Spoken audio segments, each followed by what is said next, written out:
and that's really important, being an aspiring interpreter, to be able to make connections with other people and learn how to interact with other people.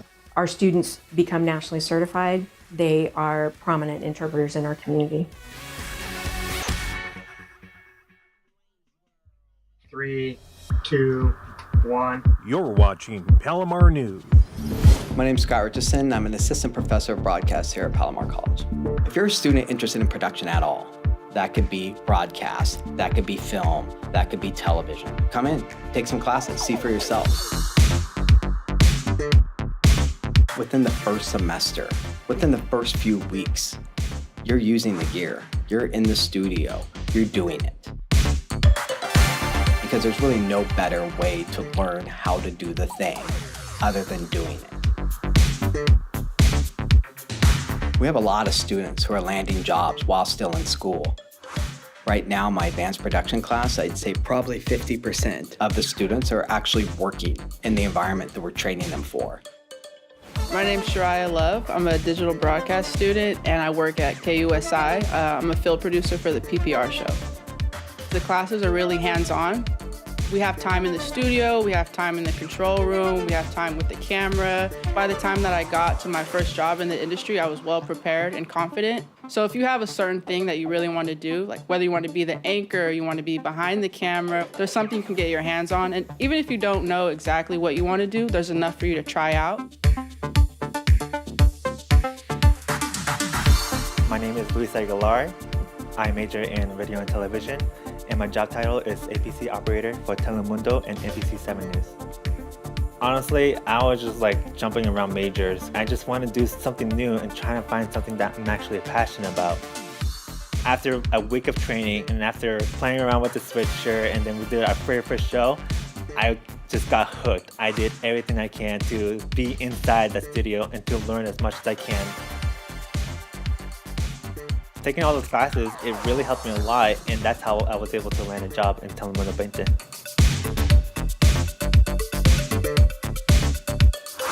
My name is Trisha Duffy. I am a film, television, and electronic media major, and I am part of the studio crew for the Prep Pigskin Report at KUSI. Palomar really set me up for success in my job because beyond my position, I've had situations where people have come up to me and like, Trisha, can you do this? I know it's not part of your job title. And I've been able to say, yeah, I can do that because I learned how to do that at Palomar. I've been in colleges before where it doesn't feel like the teachers really care about you on a one-on-one level, but it's really different here. Like Scott Richardson, he's super awesome. I've never felt like a teacher really cared about what I'm doing personally. He even got me a job outside of school, and it's just amazing how much he really cares. We do have a good thing going here, and we are being recognized by industry professionals who are coming to us and saying, hey, do you have anyone that we could hire over here? Just because at this level, it almost seems kind of like this big imaginary bridge, like how do I find work? And if you have the gear and you have the instruction, which we have here at Palomar, all you really need is the drive. And you can make of it what you will.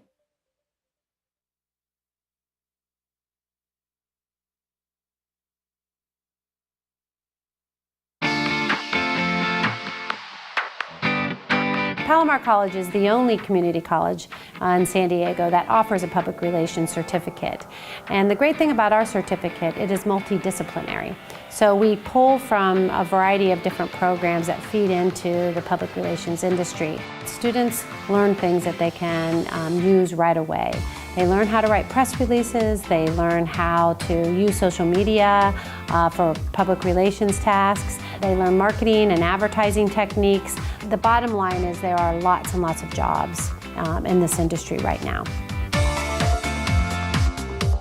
One of the things that makes our program so special is that we have faculty who have worked in the public relations industry, have worked in television, have worked in print, so they bring a lot of firsthand experience into the classroom and into the coursework. So, it's time to think about college. But what are you going to study? Let us help. We're Palomar College, and we train for success. How about air conditioning and refrigeration?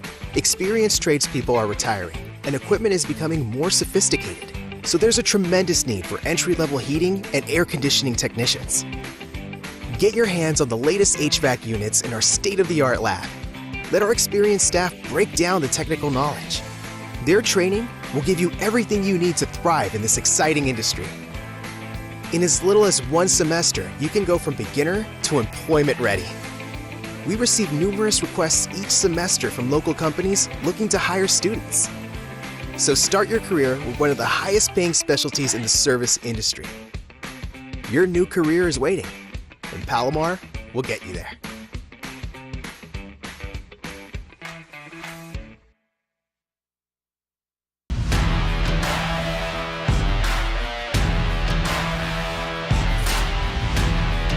Within the state of California, our certifying agency post requires a minimum of 664 hours of training for any basic police academy. We exceed that by several hundred hours. You're able to get more training from the training staff here. That's a year-long academy, and the normal academy that departments usually put their cadets through is a 6-month academy, so it's pretty rushed. This academy allows us as staff members to get to know the individual attending the class better and to better tailor their success in law enforcement. I was hired within, I think, 3 months, so they sped up the process really fast, especially since I was already going through an academy. Our job is to bring it real and show them this is what law enforcement's about and help them accomplish the goal they want.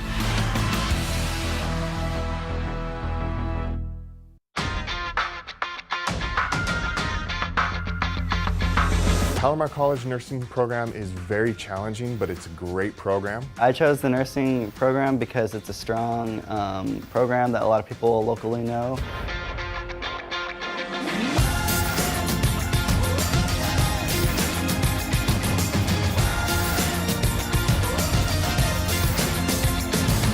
So in our sim lab, what's really fun and exciting is that we have case scenarios that simulate real life experiences. So there's quite a vast array of healthcare conditions and medical conditions that the students will navigate through. I've learned so much in such a short amount of time. The way I think is being transformed into a whole different method, and I'm very satisfied with the program.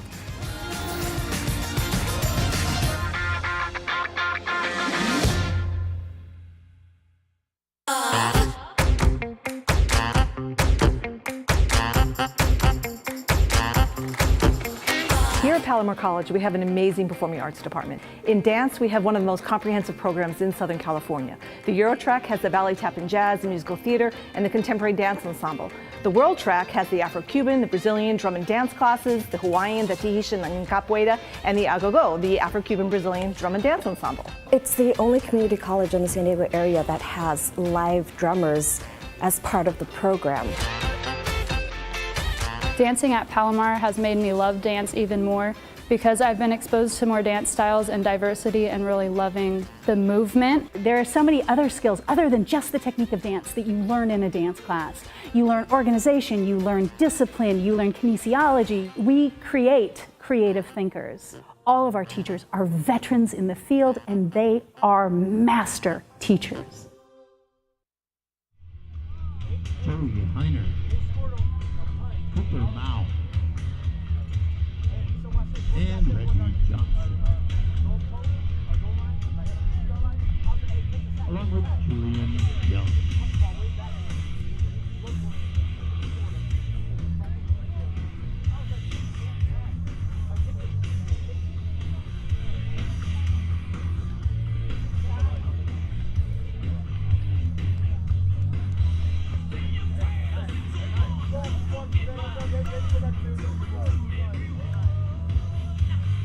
Mesa wins the coin toss.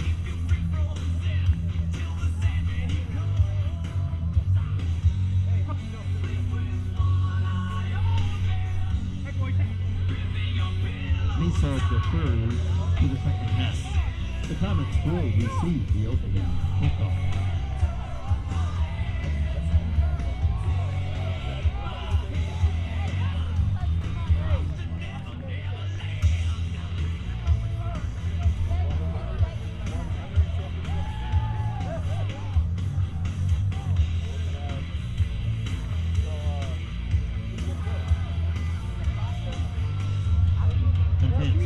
one more hand for our alumni, Gary Good and Tony Alvarez.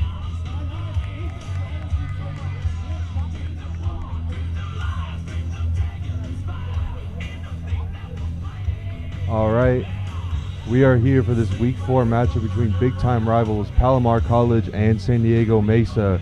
Palomar coming in with a 1-2 record. Trevor Tanner here and Alex Roberts. Alex, what's something you want to see from this Palomar offense as they take the field for the first time today? Well, they're going to receive this kickoff, and I'm really interested to see what this passing offense can do and what this running offense can do more specifically. I did not see Chris Bosch in warm-ups. It was mainly Giovanni Harte, Andrew Muirhead, and Logan Sella in the backfield when they were taking reps. So we might not be seeing the top running back for this Palomar offense here today. I think that's going to be a really important key for this offense that is run heavy for the most part. Yeah, and the starting quarterback, KJ Chatham, coming into this game with 6 touchdowns to 2 interceptions, already having a much better year than last year, with Palomar kind of doing a rotating quarterback play. As San Diego Mesa is getting ready to kick off this game, as Palomar will receive.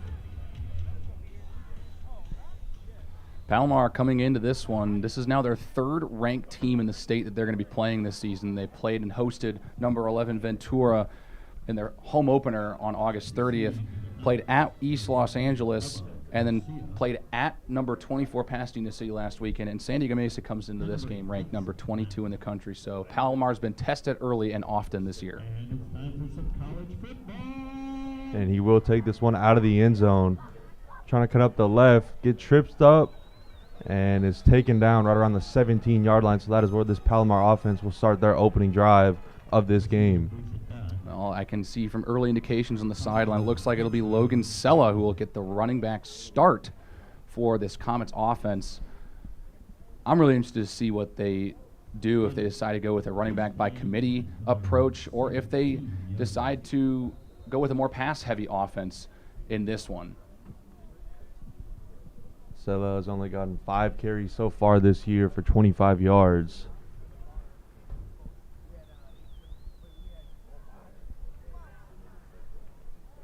Chatham motions Sella over.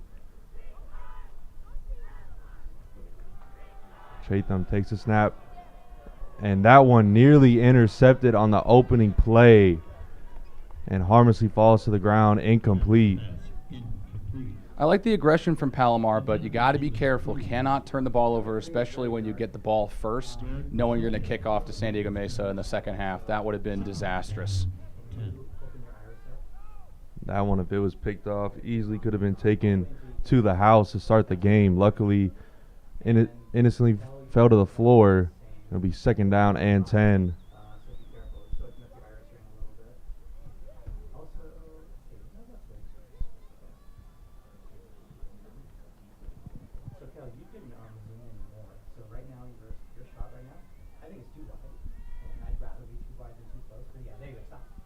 Chatham, handoff to Sella. No room going there. Maybe a gain of 1. It's going to be 3rd and 9 for the Comets. Obvious passing situation as they get a couple more receivers out on the field. I'm interested to see if Chatham can find a receiver down the field, not let that first pass shake his confidence early. Comets have trips line up to the left. Chatham looking left, throws it, finds a man, gets past the sticks, gets a first down, and pushed out of bounds around the 30-yard line. Move the chains for the Comets. Like seeing that from Evan Hiremath, making that nice catch. He was wide open right along the sideline and was able to sprint ahead to pick up the first and move the chains.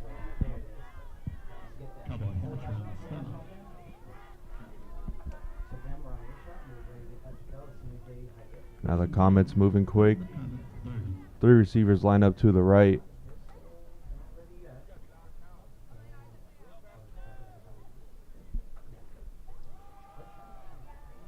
Chatham keeps it himself, has room to run. Taking down right near that marker. Keeps it on the option, picks up about 10 and move the chains back-to-back first down plays for Palomar. Yeah, I like that. They had that run swallowed up Chatham is able to pull it and fool the defense enough to pick up another first down for Palomar. First and 10 at the Palomar 41.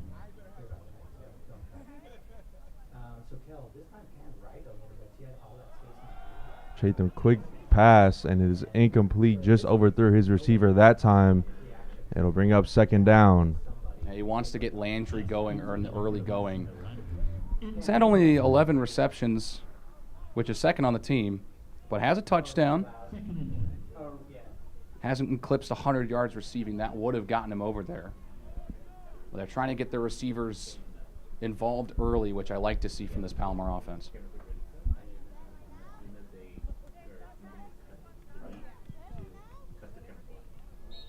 Chatham will hand it off to Sella. Whistles blown, flag thrown.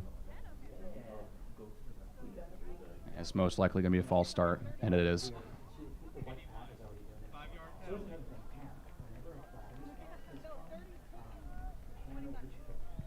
So that'll move the Comets back 5. It'll be 2nd and 15 from their own 36. Second and 15 from Palomar 36. And off to Sella. Breaking tackles. Gets about 4 on that second down play. It'll bring up third down for the Comets. I will appreciate their commitment to the run game here, even without Bosch, and kind of giving Sella a real shot to get some volume here today. With the stop. Third and 10 from the 41. But in second and long, this feels like another passing situation. So it's 3rd and 10 for the Comets. Chatham takes snap, drops back, under pressure, fires it deep down the middle of the field, and overthrows Hoskins that time. It'll bring out 4th down. Miscommunication on what the route was, what he was going for. You can see Hoskins was trying to cut inside. Chatham was trying to lead him outside. Not the best decision, but I like the aggressiveness on 3rd down at least. So Calgill will boot this one away. And stumbles, but hangs onto it, and Mesa will be pinned back in their own territory to start their first offensive drive. That is not the start San Diego Mesa was looking for. Makai Gray Virgil he's been their primary punt returner. Has not done amazing, but has gotten a lot of volume in that position. But that one he's going to want to have back.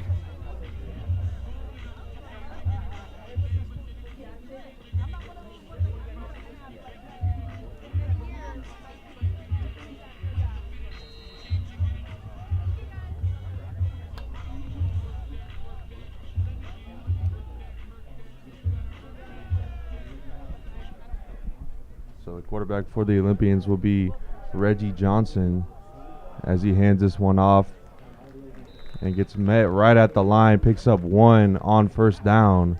Comets, great job stuffing that one at the line. Good start for Palomar's defense, which hasn't been the greatest this season, but they have not allowed a ton of points, I will admit. For being a 1-2 team, they have a -9 point differential, but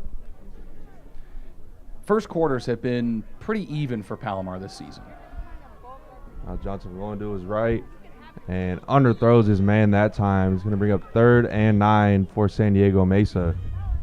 I like the idea of trying to get their leading receiver, Troy Bassler, involved. He's got 2 touchdowns on the year. Has been kind of more like a slot receiver for them. But they try to get him working and move the chains early, but it's just a poorly placed ball.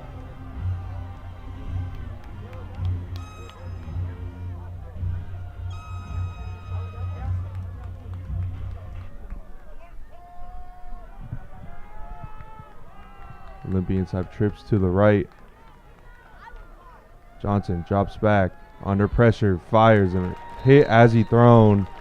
And the ball will fall to the ground and bring up 4th down. A nice 3 and out there from the Palomar defense. Great work from that defensive line, applying some pressure, and Johnson had no idea where to go with the ball. Just kind of tried to put it in a position where maybe someone could make a play, but ended up underthrowing it, and a really, really nice start for the Comets defense. So now Mesa will punt out of their own end zone. And hopefully the Comets can get a good return here and have good field position for their second drive. Has a little room to run, cuts to the right, up the sideline to the 25, the 20, finally taken out of bounds, and the Comets will start their second drive in the red zone. What a nice return from Dominic Hawk. He's only averaging under 6 yards per return. So a very, very, very nice run for the freshman. And taking a look at the replay of this return, nice blocking from the Palomar special teams. Makes a nice move there. Breaks a couple tackles, goes up the sideline, and Palomar will be sitting pretty for their second drive, starting at the 20.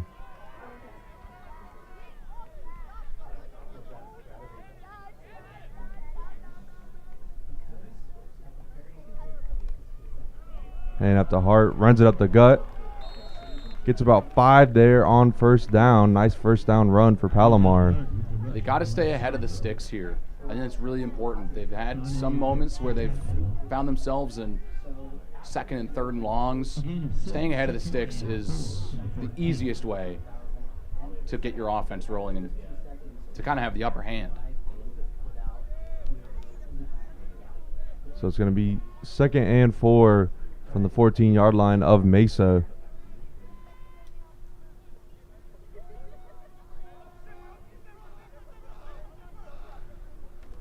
Play action, looking towards the end zone. And Hoskins caught that one, but they're going to call it out of bounds. But what an athletic grab just outside of the boundaries there. It'll bring up 3rd down for Palomar. You got to applaud that effort at least. I mean, that was a little closer than you might initially have thought. It was pretty clearly out of bounds, but it was pretty close to getting a foot in and converting for a touchdown. Hoskins has been their go-to receiver this season, leads the team with 4 touchdowns on the year, leads all players in the game today. Has over 250 total yards on the year. Really like what I'm seeing from Hoskins being this top target for Palomar's offense.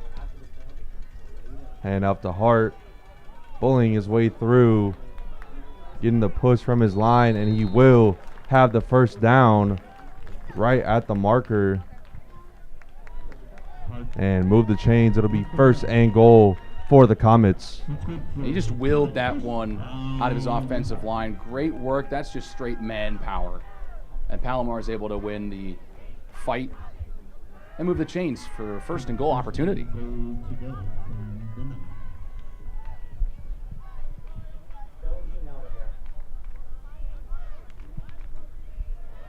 Another hand out to Hart, cuts it to the right, keeps the feet moving, gets to the 5-yard line. Another good first down run for the Comets. Got to say, I really like what I'm seeing from this Palomar offense so far. They've had 2 drives. First one stalled out around midfield, but they're looking pretty good here today so far. Comets going, hurry up, hand out to Hart, cutting to the right. Did he get in? He did. Touchdown, Comets. And they get on the board first here. Palomar takes an early 6-0 lead here in the first quarter. That's Hart's first touchdown of the year. He's had some volume being the primary backup to Chris Bosch, but he's had a couple of nice carries here on this drive, picked up that first down on 3rd and 4, and does all the work to pick up those final 9 yards for the score.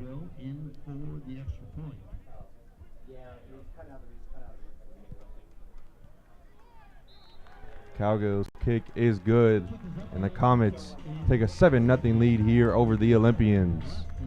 Yeah, that's really nice work from this Palomar offense. Coming in today, just 5 of 10 in terms of red zone scoring, 4 of 10 when it comes to scoring touchdowns. So have not been all that great punching it into the end zone.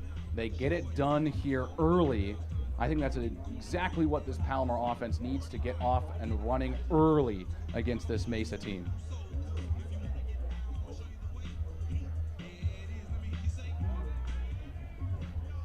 And that drive was courtesy of the great punt return from the Comets, as well as the defense keeping them pinned back in their own territory, as Palomar will hold a 7-0 lead with 9:37 remaining in this first quarter.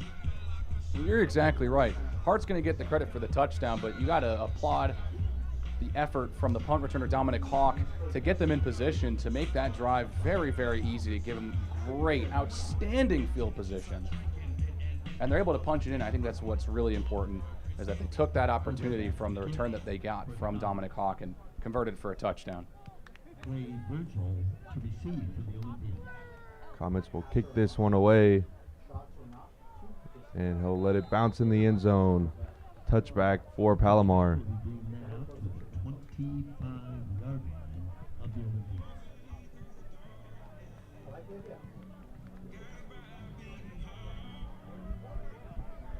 Now, after a 3-and-out for Mesa's offense, I'm really interested to see how they're able to respond to the pressure that Johnson was able to, that Johnson felt on that first drive, and see if they can get the passing game going on some short, easy completions. And you know, this whole team is feeling the pressure coming off of 2 straight losses. Both teams coming into this game 1-2. And these are 2 big rivals coming in the North County between Palomar and Mesa.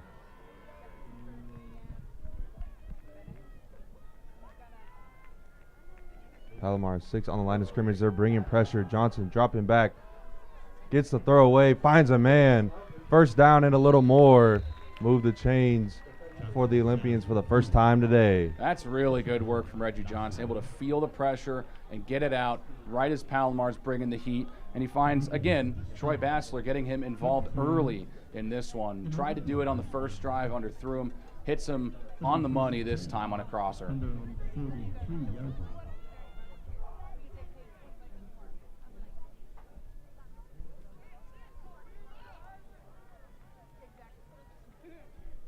Johnson motions the tight end over. Takes a snap, drops back, fires quickly, has a man, and is taken down after a gain of about 9 on first down. Good first down play. Simple pass. Don't need to do too much, and it looks like the receiver in question, Connor Lawlor, is down. Needs some attention from the training staff.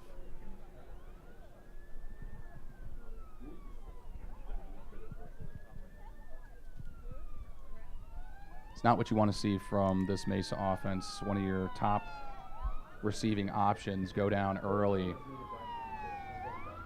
But you'll need to see the rest of the receiving corps step up in replacement if Connor Lawler cannot come back into this ball game.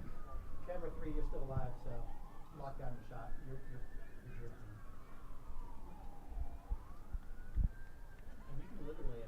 This Palomar defense has to find a way to stop the passing attack of San Diego Mesa. They've been driving here on their second offensive drive of the night. This Mesa offense is averaging 216 pass yards per game, averaging 12.5 yards per completion. So not only are they a good passing team, they're averaging a first down every time they complete a pass. So they got to make sure that they force incompletions, get some pressure on the quarterback, and stifle this passing offense that has been their main source of offense this season so far. Good to see him walk off on his own power. So it'll be 2nd and 1 in Palomar territory on the 48-yard line as both teams will retake the field.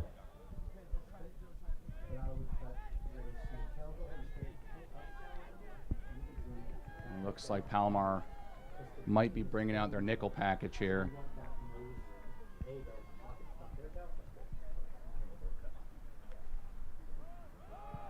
Handoff cuts to the right, has room to run, makes a man miss, and is taken down at the 40-yard line. First down, Olympians. That's a good run. Quick to the outside. Nothing fancy about that one. Needed one, got a whole lot more.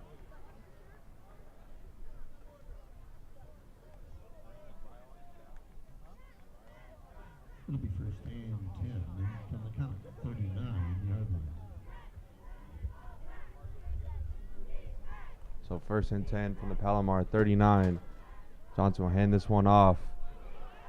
Keeps on fighting, gets about 5 there on first down.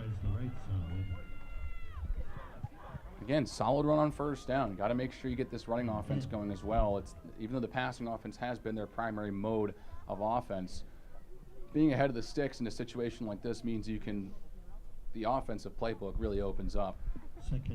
So it's on a 2nd and medium, it's a pretty important play early in this ballgame with Mesa gaining momentum. Mesa has trips to the left. Johnson keeps this one himself. And not much room that time. A loss of 1 there on 2nd down on the option play. Good work from this linebacking core to read the run and stop Johnson right in his tracks. So 3rd and 6 for this Olympian offense.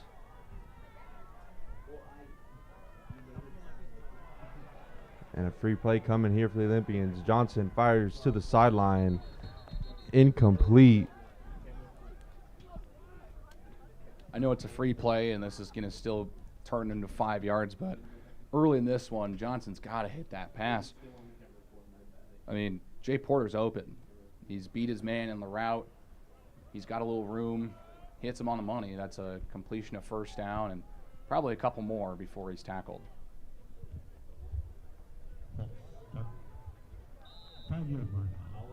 So to bring up 3rd and 1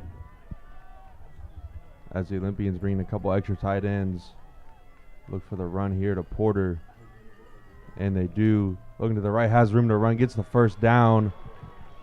And taking down inside the 25-yard line up Palomar. First down, San Diego Mesa. Yeah, he just blew right by Lucas Valencia, the safety for Palomar College, before he was finally brought down by Skylar Briggs, who had that big blocked field goal early in that game last week against Pasadena City.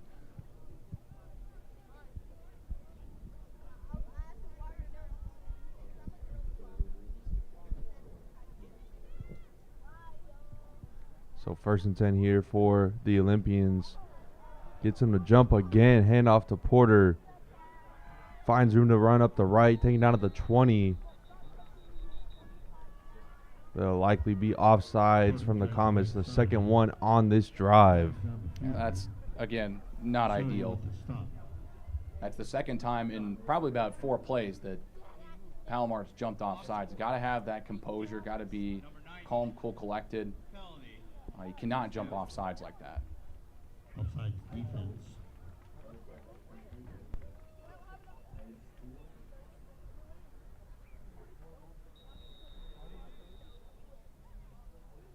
So it'll be 1st and 5 for the Olympians.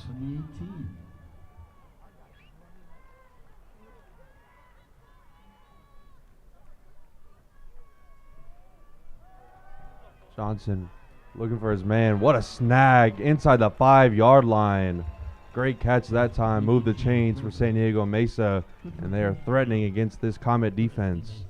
They found Porter this time. Jay Porter made a great catch with good coverage too. Had to just really stretch out those arms to haul in that pass. Mesa's now knocking on the doorstep.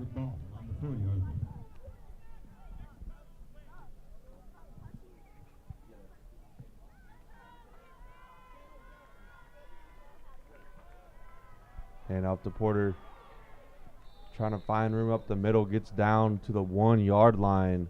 2nd and goal for San Diego Mesa. On the left side. And this is, and then we got another injury. Looks like one of the linemen for Mesa is down. Gripping onto that left leg. Looks like that's Santiago Macias, a freshman out of Chula Vista, who's down on the goal line. Training staff's able to quickly get him up on his feet.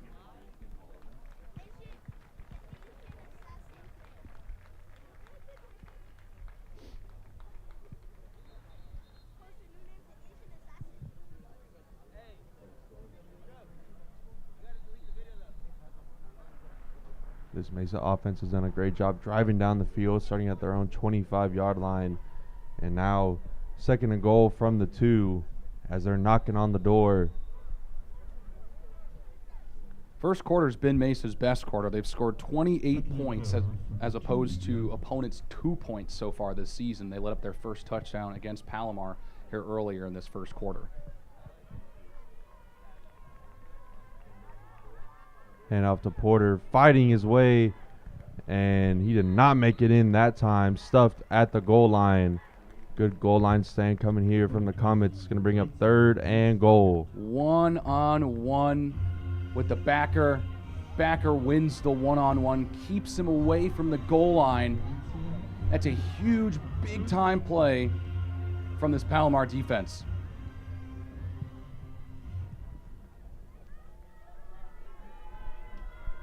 Johnson lined up under center.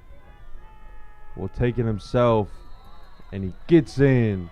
The Mesa offense strikes back, and there it is, a PAT away from tying this game up here in the first quarter.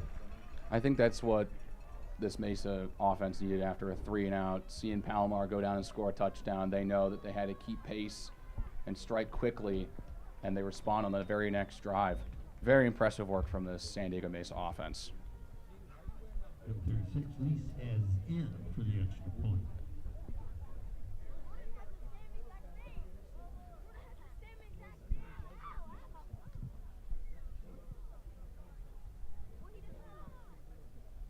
Snap, hold, and kick is good.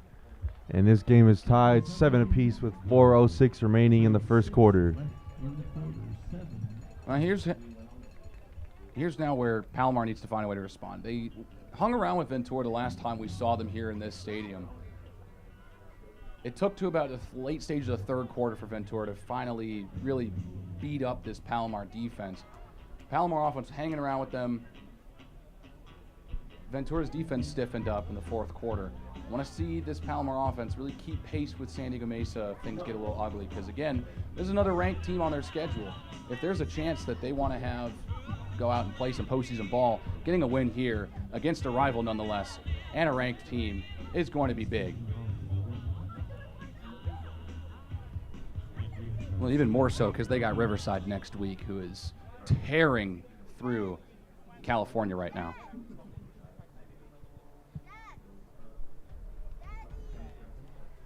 So Palomar back to receive the kickoff.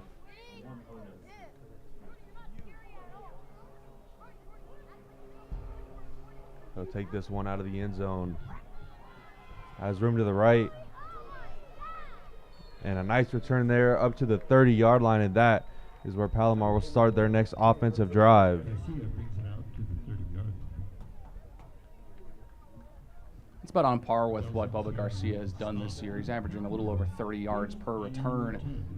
I like what I see from this Palomar offense, and their return game has actually been pretty well, has done well as well. Garcia with that nice return, Hawk with the punt return that set up the TD. I like seeing what we're seeing from the special teams for the Palomar Comets.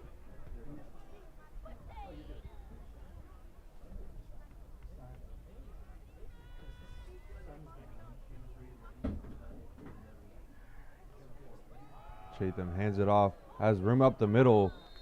Good first down run that time, picks up about 6 yards. Bring up 2nd and 4 for Palomar. I mentioned it right at the pregame. It's going to be running back by committee for today for Palomar. They get their third of the day involved. Andrew Muirhead. He's only had 7 carries up to this point through the season. Looks like he'll be the primary back on this drive as he's out there for a second straight play.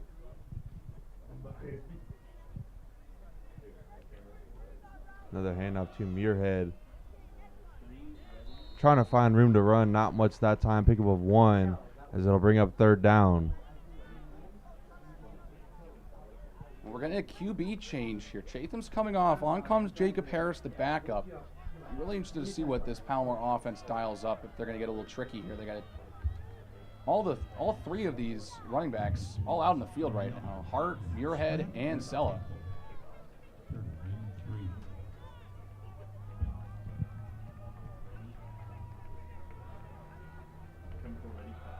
Harris hands it off and stops short of the line to gain. This is going to bring up 4th and 1 for Palomar. Let's see what they do here on their own side of the field. offense staying on the field right now. It looks like they're probably going to show some aggression and go for it. Haven't changed personnel at all, and it looks like they're going to go for it here on 4th and 1. Hoskins and Johnson, the only receivers on the field right now, with the 3 running backs all out there for the Comets. There's motions over Muirhead, full house package. Gets a man to jump, free play coming. Fires down the sideline and incomplete. But he got the Olympians to jump, and it will be a first down, Palomar. I think it's exactly, they were going to probably run the football there, but they saw the jump, took the snap, going to go one-on-one for Micah Johnson on the far side. A little underthrown, but the right idea in that type of a situation is it's going to move the chains anyways.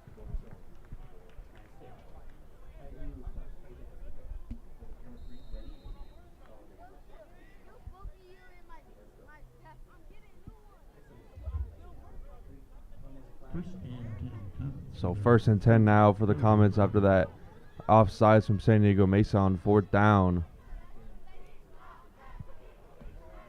Chatham back in, he drops back, looking to his left, steps up, looking to run, picks up 2 there. Good scramble, get out of the pocket, nothing too crazy. Pick up a couple yards, turn a loss into a gain, just get some positive yards on 1st down. With the stop. 2nd and 8 from the 46.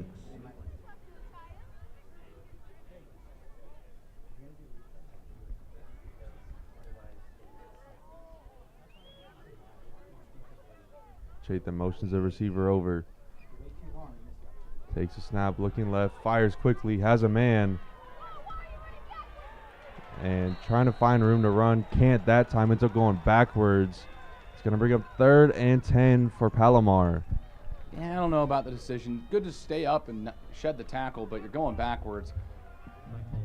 Well, that actually just lost you a yard. It's now 3rd and 10. Lost a couple. And you know the coaches on the Palomar side are preaching, go north and south. Got to go upfield that time. Take what you can get. End up losing 2 there on 2nd down. Now it's going to be 3rd and 10 from their own 44-yard line.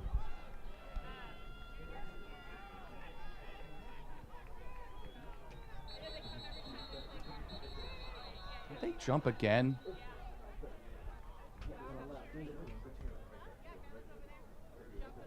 See who this flag is going to be on.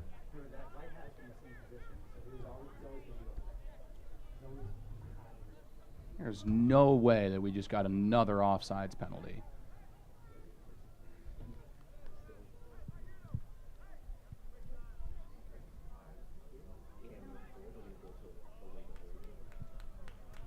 And it will be offsides against San Diego Mesa, the second one on this drive. Moving the ball up 5 yards. It'll now be a much more manageable 3rd and 5 for the Comets. This is just sloppy on both sides. Both teams now have 2 offsides penalties, and they're just giving away free yardage to the other team. And they've come in crucial situations, 3rd downs, 4th downs even. I mean, got to clean it up.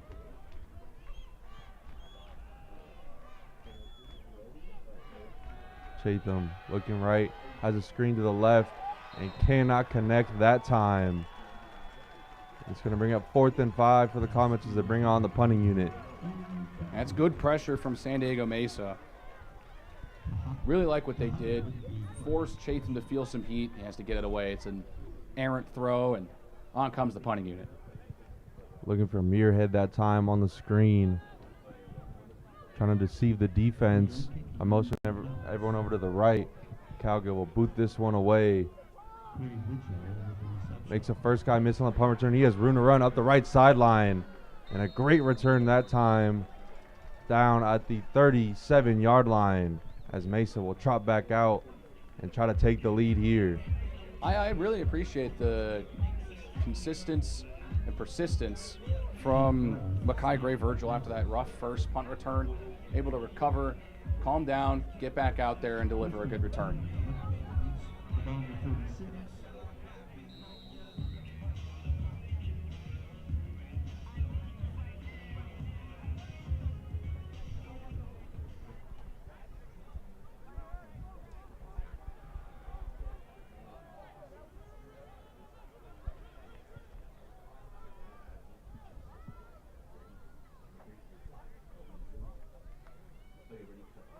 Johnson hand up to Porter, looking to run up the right side. Picks up just 2 there on first down. That'll likely be the last play of the first quarter. Palomar's defense was gashed a little bit by Porter late on that last touchdown drive for Mesa. It's important that they stop the run quickly and early to make sure that they force Mesa to beat them through the air. So that'll end this first quarter. Palomar and Mesa tied at 7 apiece, and we'll be right back. Do not go anywhere.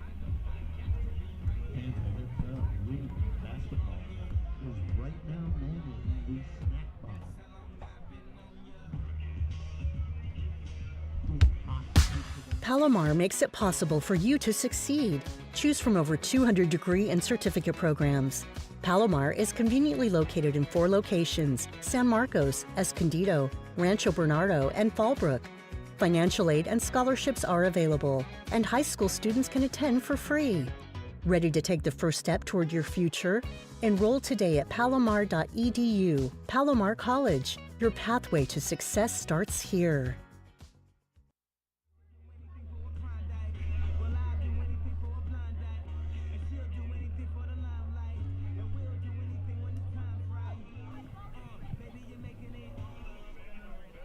And we are back to start the second quarter.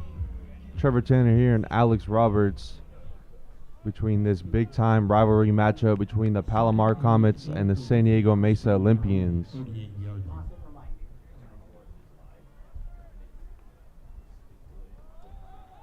Johnson looking deep down the field, has a man, but cannot haul it in. The Olympians taking a shot there on second down, cannot connect. 3rd and 8 coming.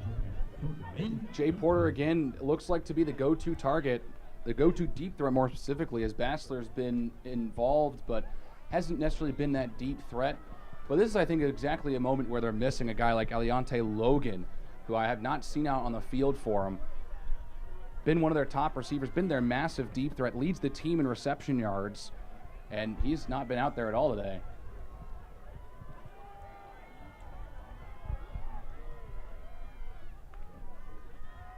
Johnson looking left, fires, complete, and a great tackle right on the catch. Just a gain of 2 that time. Brings up 4th down. Great stop that time from the Comet defense. That's Johnson trusting in their guy to break a one-on-one tackle, but James Coddington was not having any of it. Make sure he doesn't even sniff a first down. It's 4th and 5.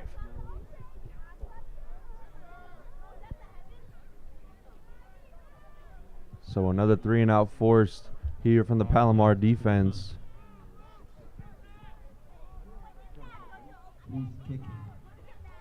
The Olympians will punt this one away. Fair catch signaled, and the Comets will start their next drive at their own 15-yard line. That's the right call. I'm interested to see what this Comets offense can do. They stalled a little bit, and they were gifted an extra first down from an offsides penalty. I want to see what they can do, maybe see if they can take advantage of the San Diego Mesa defense. Yeah, and the passing attack for the Comets has not been clicking here so far. Chatham just 2 of 7 there in the first quarter, just 9 yards through the air. This is the defense to do it against. They're allowing about 250 passing yards per game right now.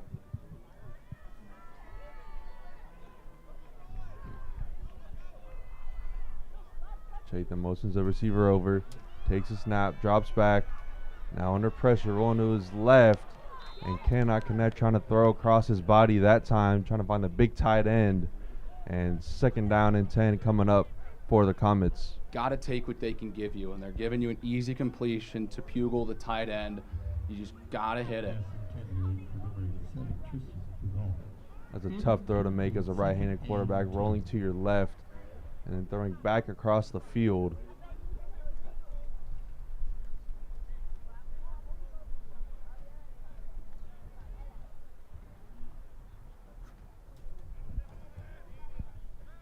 Comets have 2 receivers lined up to either side.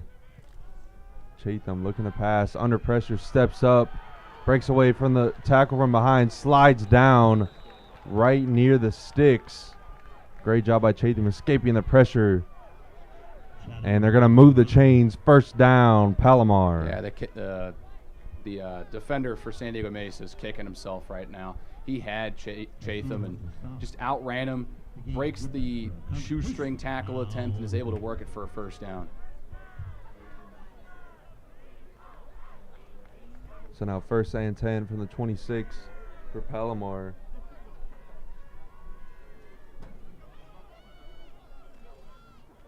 Chatham's going to hand this. Oh, no, he's going to keep it. Chucks this one deep down the field. This one is intercepted. What a play from from the Mesa secondary. Big time stop, and will bring the offense back on the field for the Olympians. It's a one-on-one with Jalen Cruz, the intended target. Hasn't had a catch all year, but he's really the only receiver on this side of the field. You have to chuck it up, and it's an underthrown ball, and that can go one of two ways. You get some defensive pass interference on an underthrown ball, or more often than not, it's going to end up getting intercepted. Don't love that throw there from Chatham, thrown off his back foot, had pressure coming, just chucked it up down the field. And now Mesa's going to be in a great spot here, starting at their own 30-yard line. Chatham throws his third interception of the year. Well, that's a tough throw to make, as you said, off the back foot. And that's good work from San Diego Mesa to try and push Chatham to the side where there isn't a lot of options down the field. But maybe it could be a teaching lesson. Maybe try and throw it away. I mean, you can make a play, but have some confidence, but also know when to try and live and fight another down.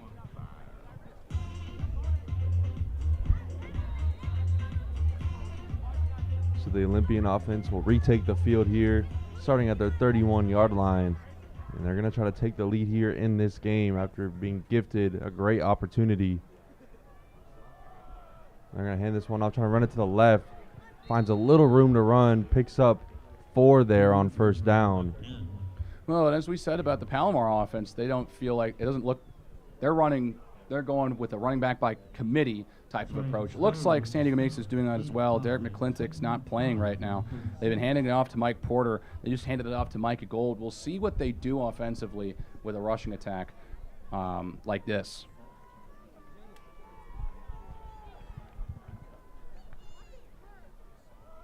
Johnson will hand it out to Gold again. Breaks a tackle up the sideline, past midfield. First down for San Diego Mesa. A great run there from Gold to move the chains. That's good work. You break a couple tackles, stay on your feet, pick up a couple extra yards, and once you get to the edge, you eat up a ton of chunks, and they're across midfield already. From the count, 47-yard line. So now first and 10 from the Palomar 47.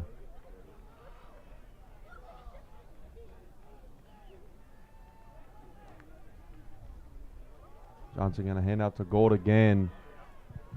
Not much room that time. Stuffed. Just a gain of about 2 or 3 there on first down. You got Mason Arnold around there. You got Isaiah Strong coming in late. And it's a really good run stoppage from this D-line. It needs to get some pressure. They haven't had a ton of sacks, haven't had a ton of tackle for losses, but they've done a good job stopping the run.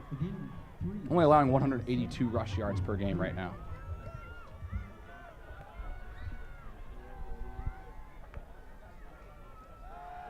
Johnson drops back, under pressure, breaks away. Now fires down the field, but cannot connect to the tight end that time, and it's going to bring up third down. And again, this defensive line, the more that they put pressure on Reggie Johnson, he really hasn't proven to them so far in this game that he can beat them when he's on the run or under pressure. He's had 1 or 2 throws from in a tight pocket or on the run that were kind of on the money, but more often than not, he's throwing incompletions. So 3rd and 7 here for the Olympians. Let's see what they do.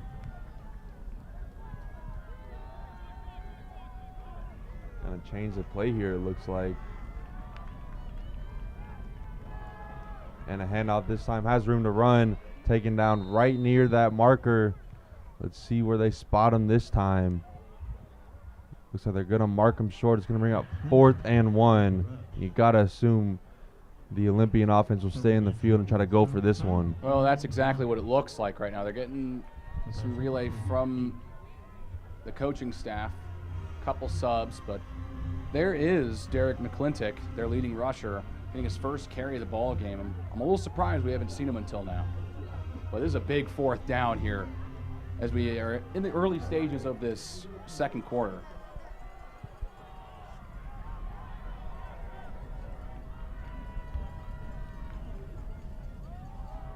Johnson hands it off, trying to get the push from his line. I don't know if he got it. That one was right near the marker. Let's see where they spot it. And he did not get it. A great stop from the Palomar defense, forcing the turnover on downs. Huge stop that time as Palomar offense will retake the field. That's huge. On basically a man versus man type of play. This is where games are won, in the trenches. This is a play that exactly exemplifies that, as the Palomar defensive line was able to overpower that offensive line for Mesa and stop McClintock right in his tracks, who's still out in the field right now. Yeah, that was just now they're mass. coming back out. That was just mass versus mass that time, and that time Palomar wins the battle. Now let's see what the offense can do here. Having great field position, starting at their own 38. Chatham's really got to get it going and shake that last interception off. I think this is a good opportunity to do just that.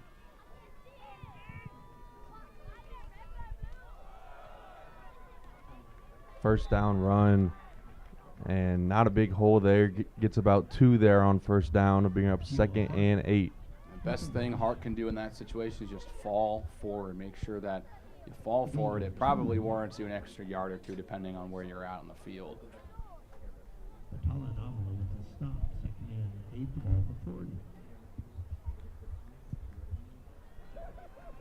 The Olympian defense has done a great job at stopping the run, forcing Chatham to throw. Just 2 of 9 today, 9 yards completed through the air. Now a jet sweep to Landry, trying to find room on the boundary, makes a man miss. Picks up 3 yards that time. Gonna bring up 3rd down for Palomar. Well, this is the tough thing for Palomar. You just mentioned it. Chatham's really struggling through the air right now. Just 2 of 9.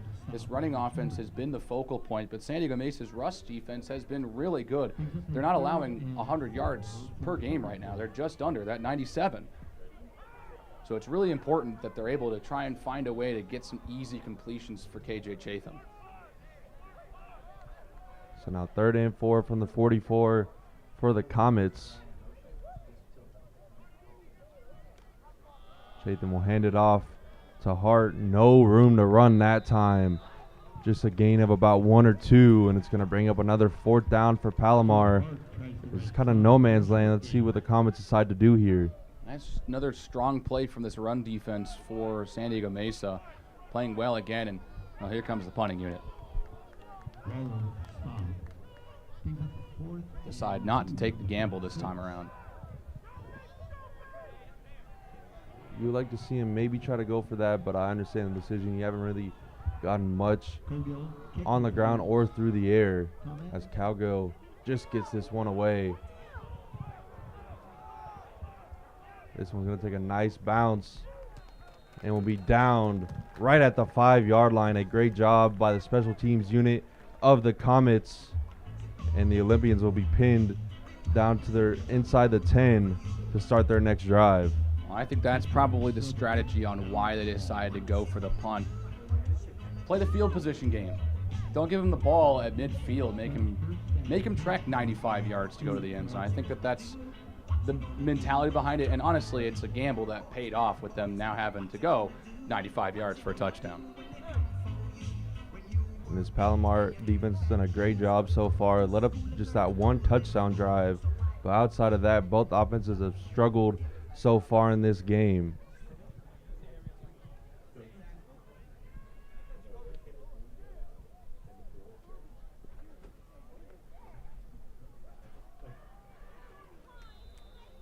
Trying to pick up yards on the ground that time. Picks up 3 up to the 10-yard line. Good ankle tackle from that line. Like to see it from this run defense.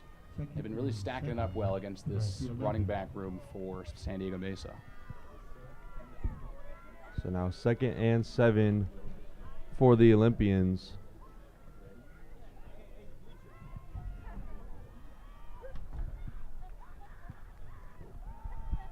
Johnson fires, has a man, makes another man miss, and this one could be trouble.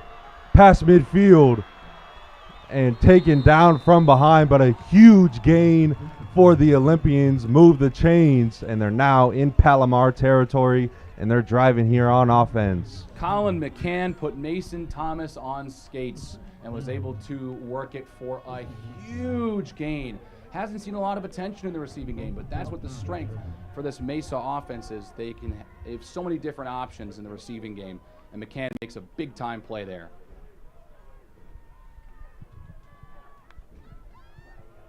Now Johnson will hand it off. And a good gain there on first down, picks up 5 yards. Staying ahead of the 6, it'll be 2nd and 5. Well, now they're getting McClintock involved in the running game. I want to see if they decide to continue and stick with their leading rusher, or if they try to swap him out for some of the other guys that have played, like Porter or Gold. And they've done a good job keeping the legs fresh in their running back room. It's a good idea, especially with these running backs, to rotate them out. Now Johnson dropping back, fires over the middle of the field. Great pass defense that time from Palomar, breaking that one up and bringing up 3rd down. There goes Coddington, the guy who leads the team in pass defense. That's a 6th breakup of the season. Really nice work. Gets his hand out in front of the simple slant route. And so it's 3rd down.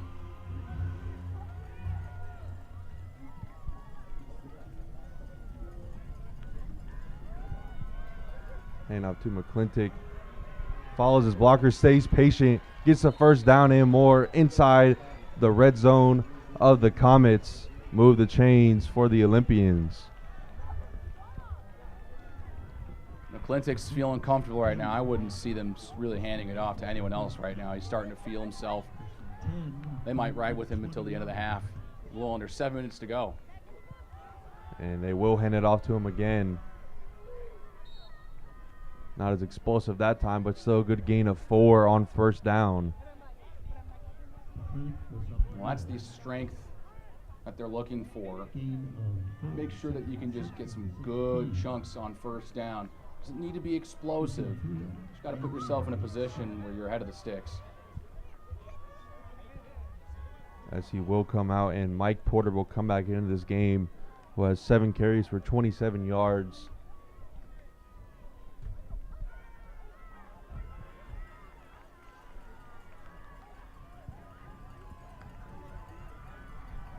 Hand off to Porter, trying to find room, now cuts back to the left. Good patience, good vision that time from the running back of Mesa. And it'll bring up 3rd and 2. Exactly, good vision. Finds a way to pick up some good positive yards on a play that felt like he wasn't going to really reach the edge. And he knew that and was able to find the best hole option that he could find. Now Johnson going to keep it himself. Breaks a tackle, gets past the line to gain. After he was driven back, but the forward momentum will move the chains and bring up a 1st and goal for the Olympians. Yeah, Garcia, Stow, Mageo, really all in there, just pushing Johnson back, but it's a little too late for them to make that play as he got forward progress.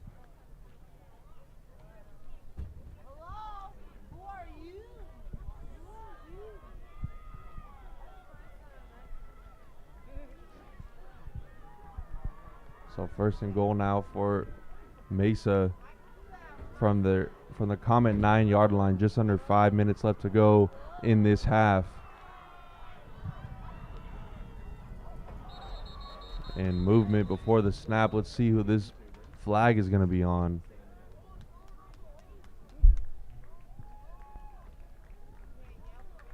And it will be against the Olympians. False start that time. Move them back 5.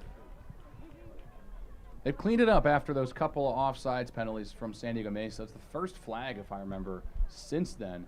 But I will say it's also been clean during plays. We really have only seen pre-snap penalties. No penalties during the play, no holdings, no pass interference, so relatively clean game outside of some pre-snap penalties.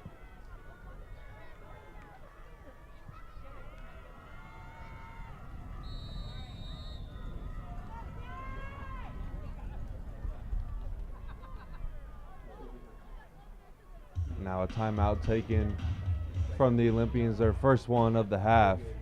4:25 remaining in this first half, tied up at 7 apiece, but the Olympian offense is driving and threatening to score here, trying to take the lead right before the half breaks.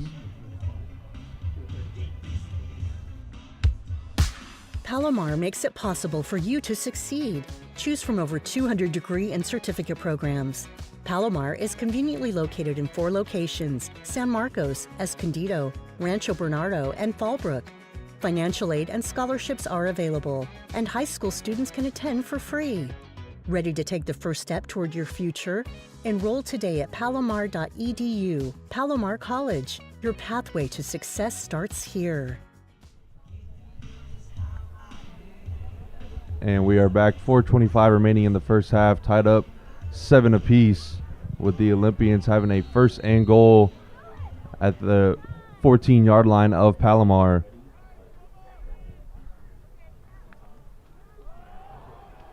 And botched the snap and the handoff that time, just has to fall on it. Yeah, that's not the ideal situation. Right out of a timeout, really plan and drop a play, only for the snap to get botched. It's tough. Mesa kind of shooting themselves in the foot here after getting into first and goal. They had that false start and now the botched snap, moving them back to the 16-yard line as Johnson takes a snap, fires over the middle, overthrown with great defense from this Palomar secondary, bringing up a long 3rd and goal. Really tight coverage from the safety, Isaiah Strong. I really like that, covering a simple slant post up into the end zone. That's a tough throw to make. Got to put some air on it, put a little bit too much. Now it's 3rd and goal, but it's a long way to go. You got 17 yards to get to the end zone. Let's see how Mesa chooses to attack this. If they decide to say, hey, we got 2 downs to get this, or if they'll just try to take what they can get, to kick a field goal to take the lead. Johnson dropping back, looking to the right, under pressure, makes a throw, and it is incomplete in the back of the end zone. Great defense from the Comets on the coverage and on the rush, and it brings up 4th and goal. Yeah, that was actually surprisingly not a terribly placed ball. It was catchable. Something we haven't seen it when he's felt the pressure sometimes. He's underthrown them a little bit, but a good diving attempt just under his hands and under his body, out of bounds. Cameron Betts with good coverage. So the Olympians will kick the field goal here and try to take the lead.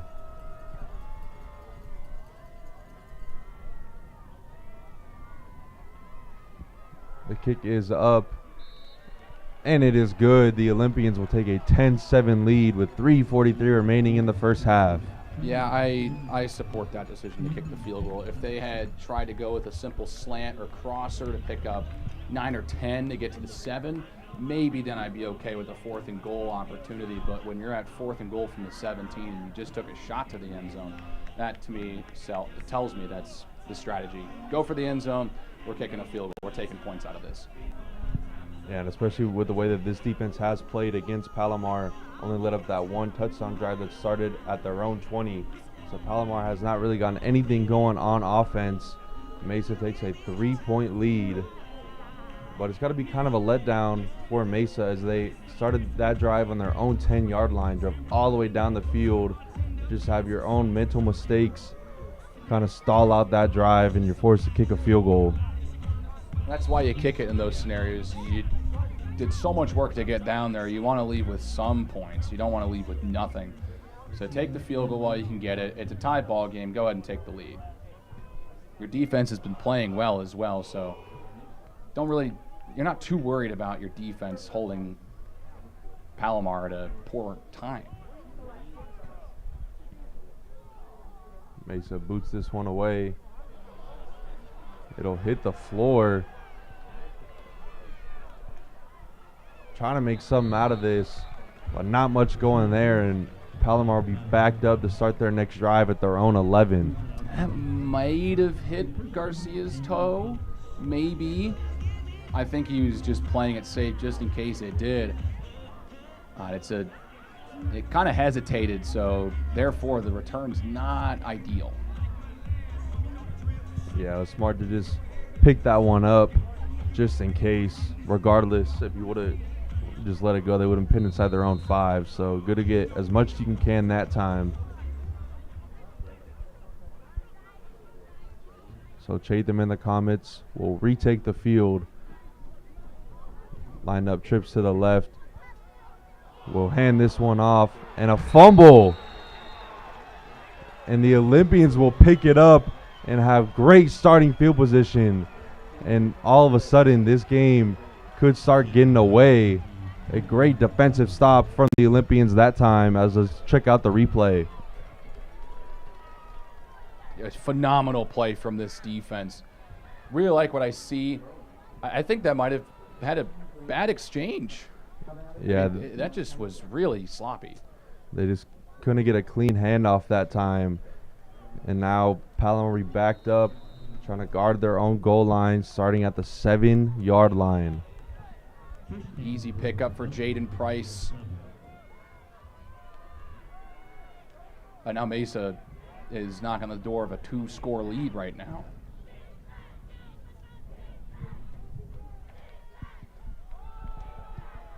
Johnson keeps this one himself, falls forward to the 3-yard line.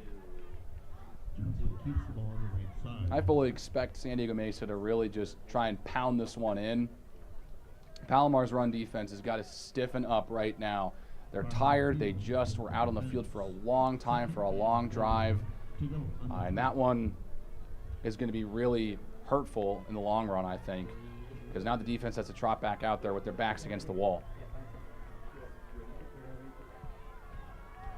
Yeah, you got to assume it's 4-down territory right here. Take a 2-score lead. Johnson takes a snap, looking to the left, and batted down. Good defense that time from Palomar to bring up 3rd and goal. Good work. Got to tip that one on the line of scrimmage. Matty Malapei in there, applying pressure, and he got the tip. And so now things are getting a little interesting. 3rd and goal from the 3. I'm interested to see what San Diego Mesa decides to do after throwing it on 2nd down. Yeah, Johnson just 5 of 13 today, 117 yards. A lot of that coming off of that big play on the last drive.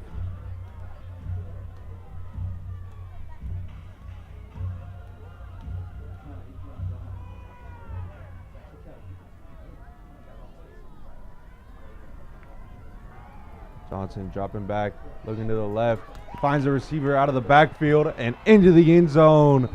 The Olympians take a 2-score lead thanks to the turnover on the bad exchange from the Comets.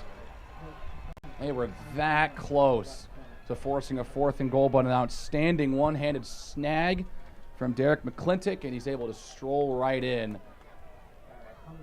And now the Olympians lead by 2 scores. And something interesting to watch, I saw Jacob Harris warming up on the sideline. Let's see if that was just one too many mistakes for this Comet coaching staff, and if they'll bring in a new quarterback on this next drive. I wouldn't be surprised if they try something different. Again, they had a revolving door for quarterbacks last year. They're going for the fire, and they get it. 2-point conversion is good. Not sure if that was scripted, but nonetheless, the Olympians take an 18-7 lead.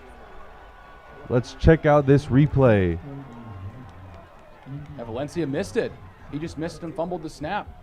Able to find a lineman in the end zone. I mean, that's just impressive. That's really good damage control. And, well, now you get 2 points out of it. So now an 11-point lead for the Olympians. And that botched handoff could be a huge breaking point in this game if the Olympians can hold on to this lead. Still early in this game, still 2:41 remaining in the first half, but the momentum has definitely flipped to the Olympian sideline.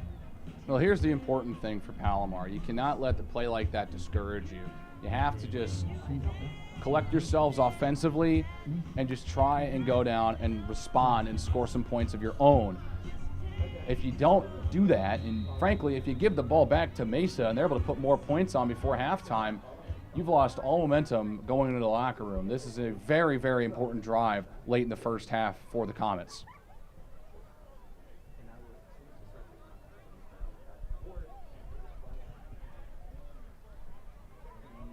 Olympians will kick this one away.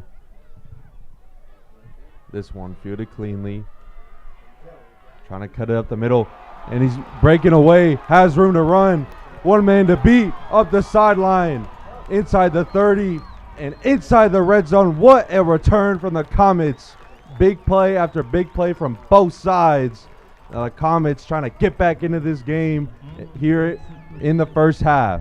Bubba Garcia, how do you do? What a spark plug for this Comets offense, just out there on defense on that last possession, goes right back out there, able to stay on his feet, keep those legs churning, and he crushed his season long of 54 yards, and now Palomar is in phenomenal field position. Looks like we got our backup quarterback, Jacob Harris, coming in for the Comets. Harris coming into this game, 9 of 22, 1 touchdown and 1 interception on the season.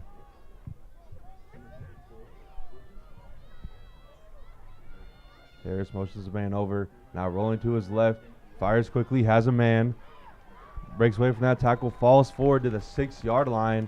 Good first down play, down right at the sticks. And move the chains. It's going to be first and goal, Palomar. Agreed. Great first play on the drive. Simple rollout. Find Micah Johnson. Pick up the first. And now Palomar all of a sudden is knocking on the doorstep. Yeah, great play design that time from the Comets. Getting your backup quarterback rolling here early. As this one is going to take us to the 2-minute warning. Palomar knocking on the door, down by 11. And we will be right back after this quick commercial break. So, it's time to think about college. But what are you going to study? Let us help. We're Palomar College, and we train for success. The transportation sector is rapidly shifting from fossil fuels to alternative fuels. The demand for qualified technicians has never been higher. Our program addresses the current needs of the industry with an eye toward the future. Your new career in zero-emissions vehicle technologies is waiting, and Palomar will get you there.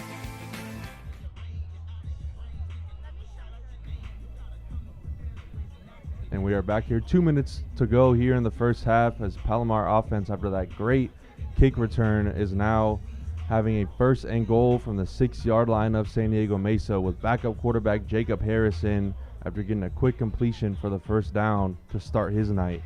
I mean, they have at least 3 points on the board guaranteed right now. Whether or not they score a touchdown still yet to be determined. But regardless of what happens, this team in the locker room has to be thanking Bubba Garcia for that phenomenal kick return after a disastrous turnover the last time this Comets offense was out in the field. We'd love to see the Comets try to punch this one in. And a botch snap. This one's going to be picked up by the Olympians. He has blockers behind him. I don't think anyone's going to catch him. Does he have the gas to get there? 10-5 end zone, touchdown, Mesa. And what a turn of events. Just as you thought Palomar was going to get back into this game, the Olympians scoop it up and take it to the house. And they have a big lead here with under 2 minutes remaining in the first half. When it rains, it pours. It's just falling apart for Palomar. Merrick Wajno, the sophomore from Phoenix, with the long run to pay dirt. The Olympians are stretching the lead. Yeah, this is getting out of hand for Palomar real quickly. Turnovers on back-to-back drives for the Comets. Not what you want to see. And all of a sudden, this is a 25-7 lead for the Olympians as that PAT is good. I mean, just like 10 minutes ago, it was 7-7. This is out of this world. I mean, it was a long touchdown drive for Mesa. Another botch snap from this Palomar offense.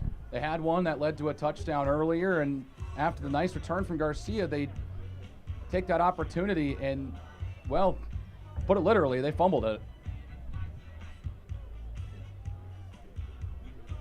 Yeah, that snap was a little high and right. Tough to see. You know, it's tough when you bring in a backup quarterback. You don't have that connection with your center. And a huge break there for Mesa as Palomar's knocking on the door, ready to make this a one-score game. We were already chalking up a touchdown for the Comets. Olympians say otherwise, and they now have a huge lead here in the first half.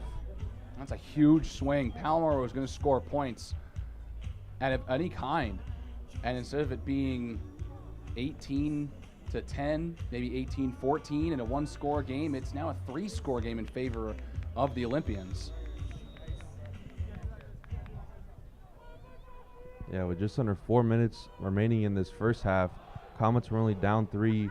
You were thinking at the worst we're going to go into the half down by only 1 possession. Now you're down by 3. Well, the same sentiment that I had earlier goes again. Trying to get a big return here. Not going to get it up to the 22 as Palomar offense will try to clean up the mistakes, clean up the turnovers. Chris Field just launched himself and his body like full speed, just jumped right in the air, just trying to see if they could just take out the legs. That was after the hit, but that was wild. But this is an important drive for Palomar. After 2 drives ending with fumbled snaps, missed exchanges, got to do the basics right here on this last drive, and you got to score some points, even if it is just a field goal. And it's going to be Chatham back into the game at quarterback for Palomar. They have 1:38 remaining in this first half. All 3 timeouts still, as they're going to hand it off. Short gain that time, just 1 on first down. Quick timeout taken from the Olympians, trying to get a stop and get the ball back. Well, and they've got all the momentum. That's exactly, I support that decision. They're rolling right now. They can do no wrong. Why not try and go up by almost 4 scores by the time this first half comes to an end? It is often said that education is our passport to the future. For over 70 years, Palomar College has been educating our community, empowering students to learn for success.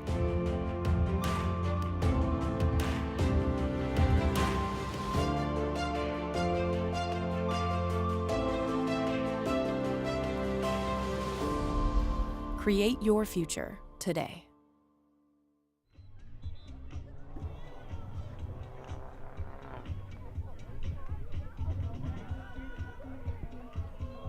We are back here. 132 remaining in this first half.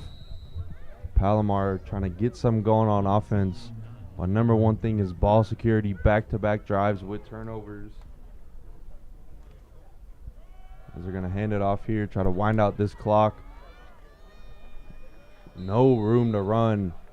Just a gain of 2 that time, and another timeout taken from the Mesa defense. And that'll be the last of this half.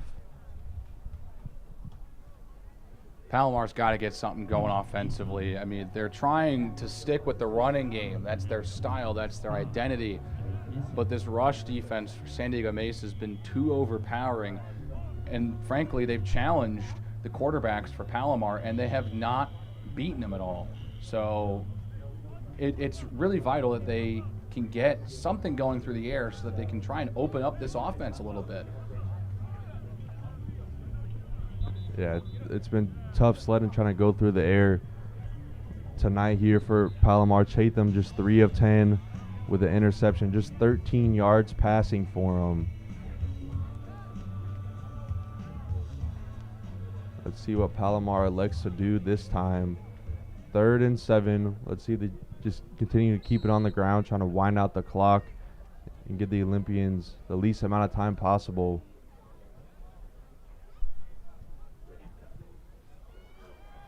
Chatham dropping back, firing to the sideline, and it's caught and inbounds. What a snag that time from Hoskins to move the chains. First down, Palomar. That's huge. Got to instill some confidence in the passing game. Great catch from Hoskins. Just able to get a foot in bounds. Well, now Palomar's starting to roll a little bit. Chatham finally able to connect with his #1 target in Furious Hoskins. He has 4 touchdowns on the year. As another timeout is taken. Oh, they're trying to get the clock Yeah, they're correcting the clock here. So no timeout, no flag, no nothing. Looks like the officials are just going in a huddle, trying to sort some things out here.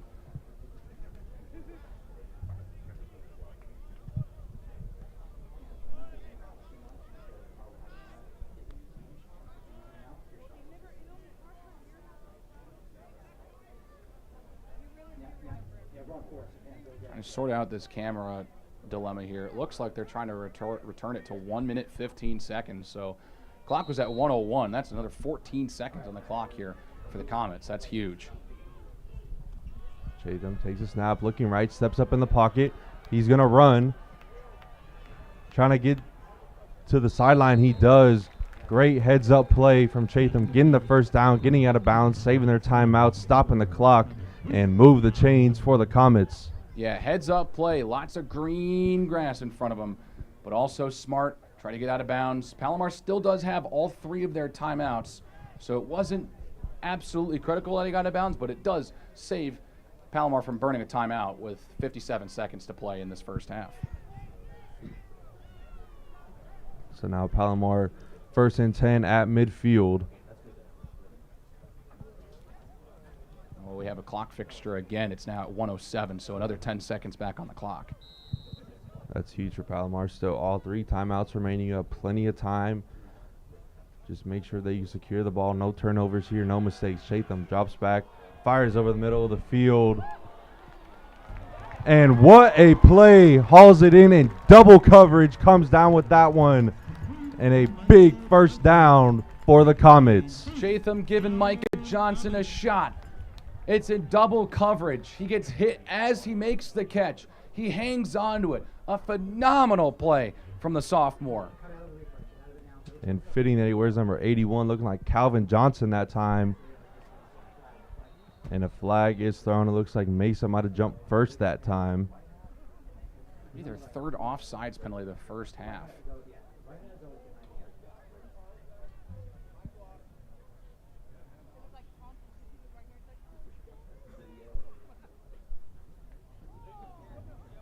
And it'll be false start against Palomar, so back them up 5. And that one's got to hurt as you were moving down the field, and now you got to hope that does not stall out this drive with 44 seconds remaining in the first half. Trying to get on the board, make this a closer game going into halftime. You want a touchdown here, but you do have a field goal in your back pocket if you need it. I did say that last time, and they turned the ball over, but got to be smart. Johnson just gave you a lifeline. His previous long for the season was 10 yards before that catch. That was phenomenal. Got to make sure you don't waste that opportunity.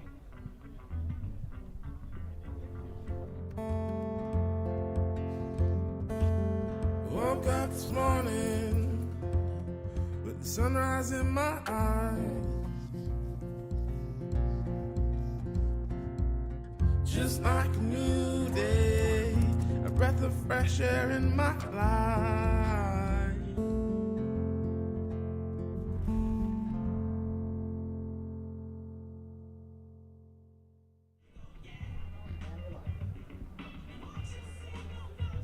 And we are back now. 44 seconds remaining in the first half. Comets trying to get back on the board here, down 25-7.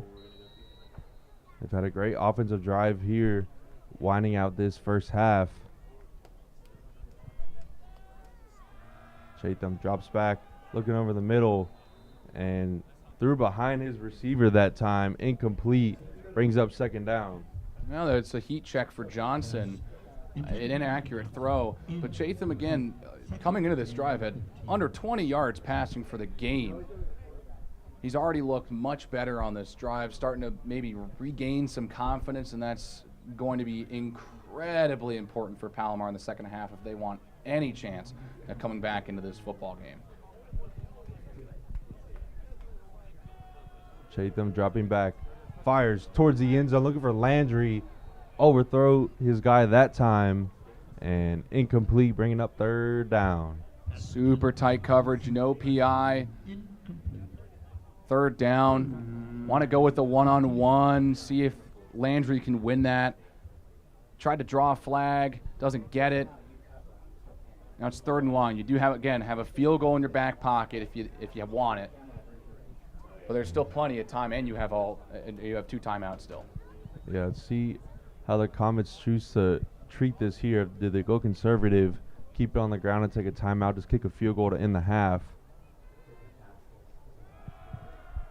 Chatham looking to the left, hits the running back out of the backfield, cuts it up, down to the 10, just short of the line to gain. Hey, Stella got close. It's going to make it 4th and short. Now you got a real decision here to make. Do you try to risk it for the end zone, down 3 scores, or do you just go with the safe bet and kick the field goal? They're keeping the offense out there. They're going to go for it. So clock is ticking, under 20 seconds here. A big 4th and 2 for the Palomar offense. Chatham takes the snap, dropping back, fires, and nearly intercepted, but it's dropped. But nonetheless, turnover on downs, and Palomar another empty possession as they are knocking on the door, cannot punch it in. The score remains 25-7. All the momentum for the Olympians, and this defense is thriving. Well, I like the idea of going for on 4th down in that situation, but not when Palomar has been playing the way they've been playing over the last couple of minutes of game time. They've had a couple of mishaps, turnovers. They're now down 3 scores. A field goal would make it 15 points, 2 scores. I like to see them just take the points and just go into halftime down 2 scores instead of 3.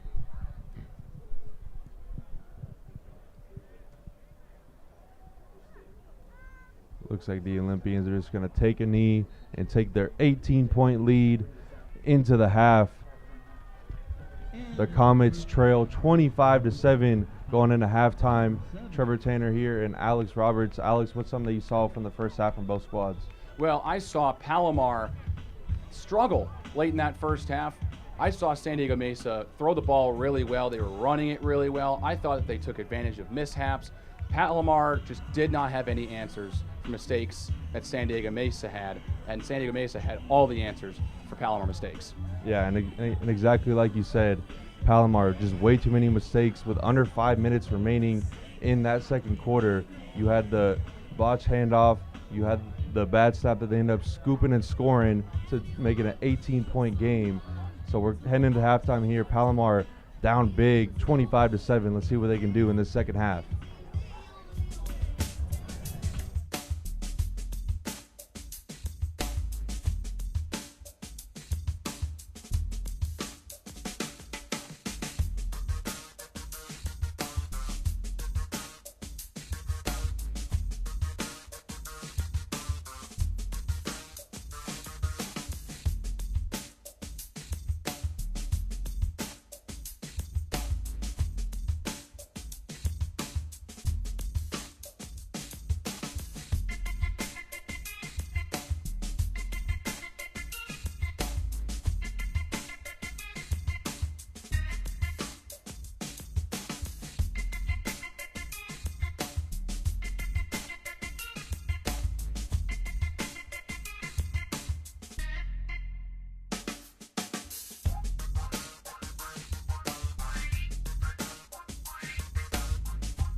2, 1. You're watching Palomar News. My name's Scott Richardson. I'm an assistant professor of broadcast here at Palomar College. If you're a student interested in production at all, that could be broadcast, that could be film, that could be television. Come in, take some classes, see for yourself. Within the first semester, within the first few weeks, you're using the gear, you're in the studio, you're doing it. Because there's really no better way to learn how to do the thing other than doing it. We have a lot of students who are landing jobs while still in school. Right now, my advanced production class, I'd say probably 50% of the students are actually working in the environment that we're training them for. My name's Shariah Love. I'm a digital broadcast student and I work at KUSI. I'm a field producer for the PPR show. The classes are really hands-on. We have time in the studio, we have time in the control room, we have time with the camera. By the time that I got to my first job in the industry, I was well prepared and confident. So if you have a certain thing that you really want to do, like whether you want to be the anchor or you want to be behind the camera, there's something you can get your hands on. And even if you don't know exactly what you want to do, there's enough for you to try out. My name is Luis Aguilar. I major in radio and television, and my job title is APC operator for Telemundo and NBC 7 News. Honestly, I was just like jumping around majors. I just want to do something new and trying to find something that I'm actually passionate about. After a week of training and after playing around with the switcher and then we did our very first show, I just got hooked. I did everything I can to be inside the studio and to learn as much as I can. Taking all those classes, it really helped me a lot, and that's how I was able to land a job in Telemundo 20.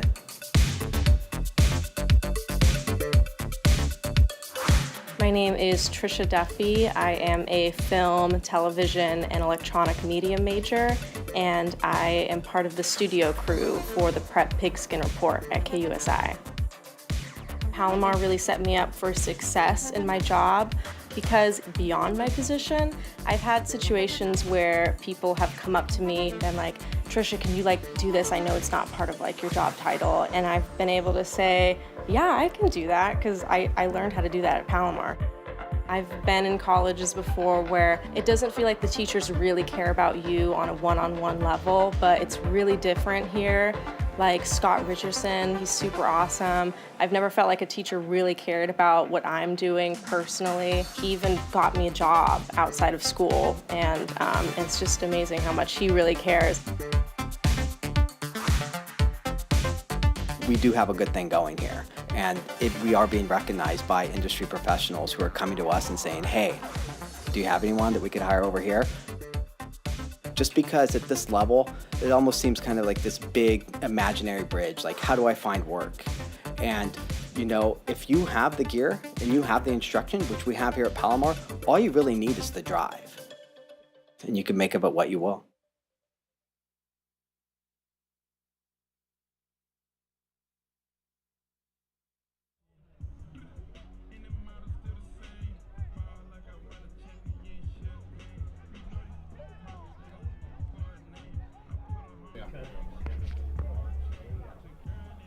And we are back. Trevor Tanner here with Alex Roberts. As the Comets will kick it off to start this second half as they trail by 18 by a score of 25-7. A lot of sloppy offense to end that second half that gave the Olympians that huge lead. Got to clean it up offensively. Get some stops, get some turnovers on your own on the defensive side of the ball. As Henry Calgill will boot this one away to start this second half. He will take it out of his own end zone. Turns it up to the left. He's got room to run. Finds a hole. Past midfield, up the sideline. And finally taken down inside the 25-yard line. But the Olympians starting right where they left off.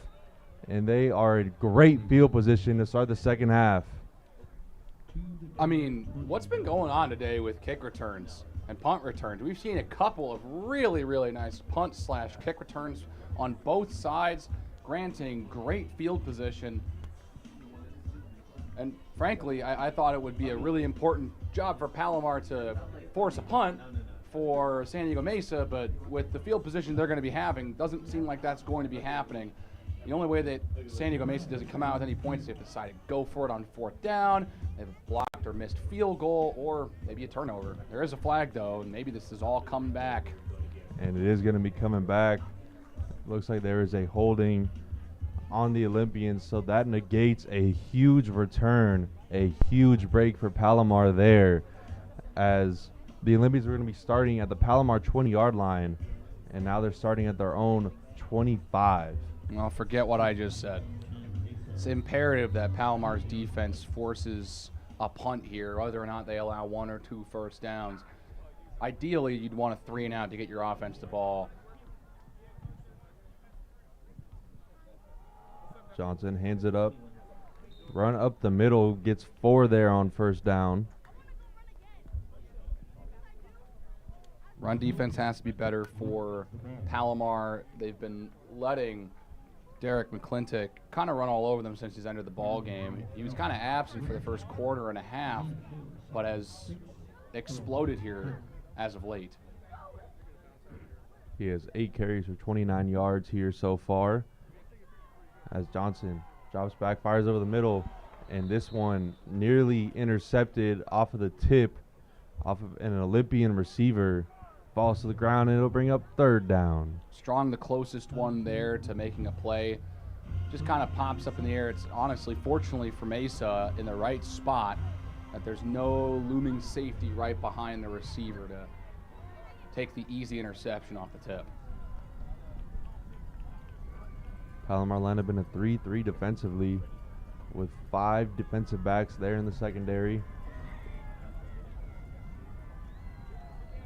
We'd like to see the Comets bring pressure against Johnson as Johnson drops back, fires quickly, and incomplete. Brings up 4th down. The 3rd 3-and-out of the day forced by this Palomar defense. Good coverage from Coddington, forcing, and then that defensive line forcing Johnson to make a quick throw and a quick decision. It's offline.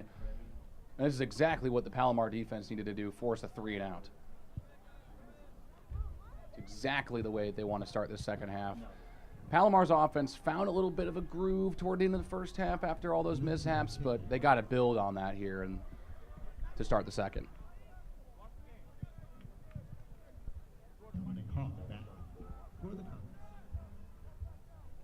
So the Olympians will punt this one away after a quick 3-and-out.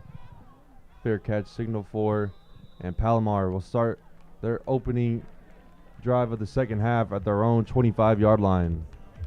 A good punt, forcing Hawk to trail back, take a couple steps backwards, and ultimately forcing to make a catch going backwards. So a good punt, but pretty average starting field position right at the 25. Nothing too beneficial or bad for Palomar, to put it simply. But now let's see what this offense can do. Can they build off of some good momentum they had at the end of the second quarter? So we'll be Chatham out there for quarterback. He is 6 for 16 in the first half with 72 yards through the air and 1 interception. Vast majority coming on that last drive. And off that time, trying to find room up the middle.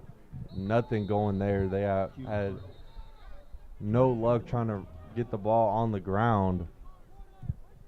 Brings up 2nd down. Ball came out there at the last second, but they blew the play dead. Palomar will retain possession. A gain of 2, 2nd and 8. 2-yard gains are frankly not going to cut it right now, down 18 points on first down. Got to make sure you pick up 3 or 4, put yourself in a better position, because now you're going to need to pick up about 5 or 6 to have a really easy 3rd down conversion. Chatham drops back, looking left, has a man. And a first down gain taken out of bounds at the 40-yard line. Move the chains for the Comets. Simple out route. I want to see a little bit more of that from this Palomar offense. Finds Perry Mack. Simple, easy. Got to work the easy completions here. And that's, I think, the most important part to get this offense rolling.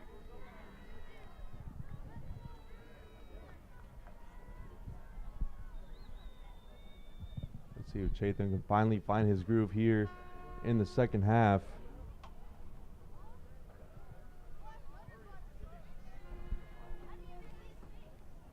Chatham will hand this one off to Hart, trying to go up the middle again. No gain. Got to figure out something else on the ground game. Try to get it out wide or something, because up the middle is not doing the job. Yeah, they're not finding a way through the A gap right now. It's San Diego Mesa's running defense has stiffened up over the last 10 minutes of game time.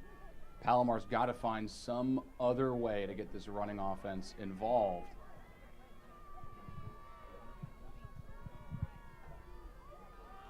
Now Chatham dropping back, looking towards his left sideline, and just overthrows his man, Furious Hoskins. And it'll be incomplete, brings up 3rd and 10. Pass rush that time from the Olympians. Got to Chatham quickly, he had to fire it. And a flag is thrown.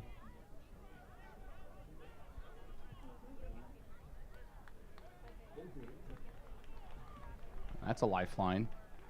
We'll get a roughing the passer call against the Olympians. And now they're into Mesa territory.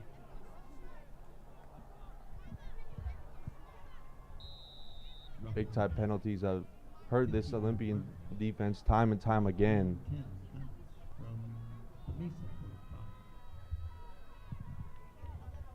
So now 1st and 10 from the 44. Chatham fires quickly, has a man, and taken down right at the sticks.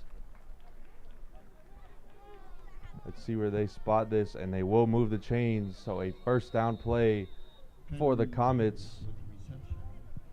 Again, easy completions. You gotta almost like treat this as the start of the second half, start of the first quarter. And an Olympian is down on the Comets sideline.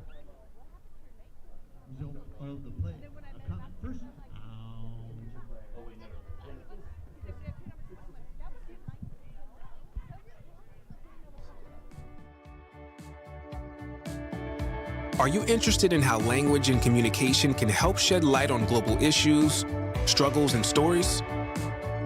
Are you fascinated by building a world where people connect to each other through language, philosophy, ideas, and cultural expression? If so, then Humanities and Languages is the right Palomar pathway for you. This pathway prepares you to transfer to the UCs, CSUs, private and out-of-state universities. Or you can earn a certificate or degree and go straight to work.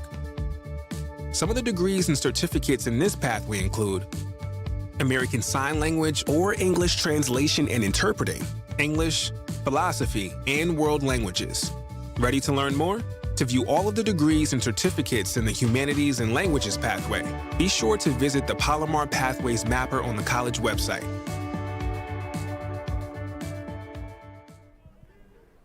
And we are back as corner Joseph Matthews will walk off on his own power back to the Olympian sideline. Gotta hope he's okay and can re-enter this game. It's gonna be 1st and 10 here for the Comets. Chatham dropping back and tries to hit Hart on the screen, but that was blown up right away. Good work from the Mesa defense. Again, that's not a terrible idea, especially as a dump off late in the play development. But a good tackle prevents any sort of opportunity for Hart to gain any yards after the catch. And now Palomar's backed up.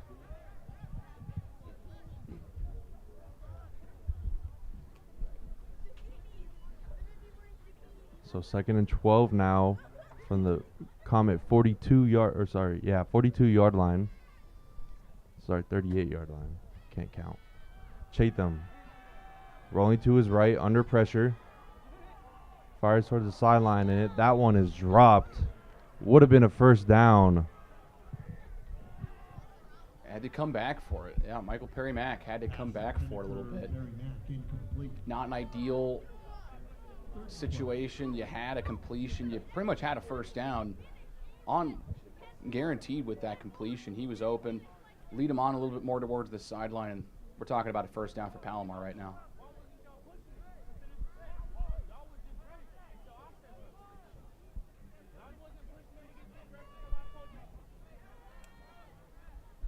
So Now 3rd and 12 for the Comets. This is where they've had trouble on the opponent's side of the field.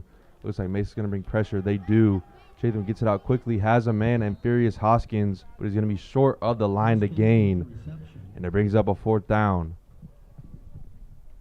Well, now here's the interesting thing. Because time is of the essence, down 3 scores. There still is time. You do need 3 scores of any kind. You could take a field goal right now, but it looks like that's not what they're going to go for. And field goal kicking has not been a strong suit for Palomar this year. Yeah, I don't mind this call here going for it. So early in the game, but got to get points on the board. Chatham dropping back, has time. Looking for a man, and that one's going to be incomplete. And a turnover on downs forced, but a flag is thrown. So let's see who this is against. Could be another gift here for the Comets. I already had 1 4th down converted by a penalty from offsides in the first half. And it is going to be offsides against San Diego Mesa. So they had that roughing the passer that gifted the Comets a 1st down already on this drive. It's still going to bring up 4th down, but much more manageable now. Let's see what they decide to do here on 4th and 1. Again, you said it. It is a gift. Palomar could not convert on 4th and 6. Mesa had to stop, but now they got to make one more play to get their offense the football back.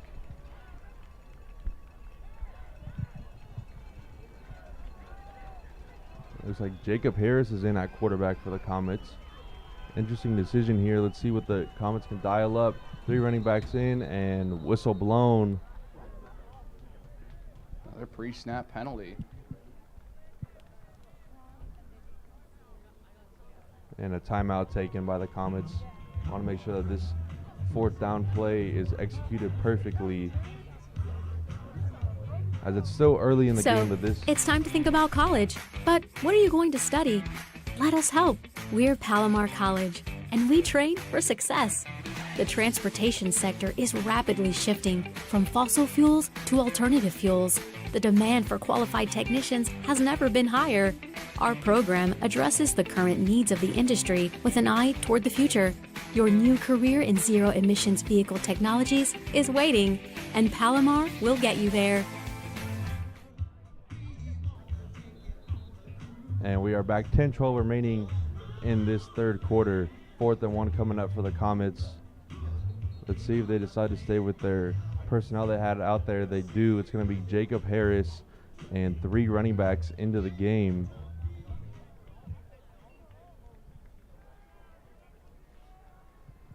They're sending out Sella as a receiver right now.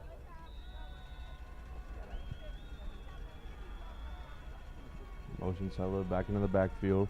They hand it off to Hart. He gets the 1st down just barely, but it's going to move the chains, and the Comets convert on 4th down up to the 25-yard line. Big 4th down conversion. When you need a yard, this is a team that likes to run the football. You kind of know it's going to be there. It's a huge 4th down conversion. And now they're knocking on the door of the red zone, a place they have not. They've scored from once in this football game. They got to convert again.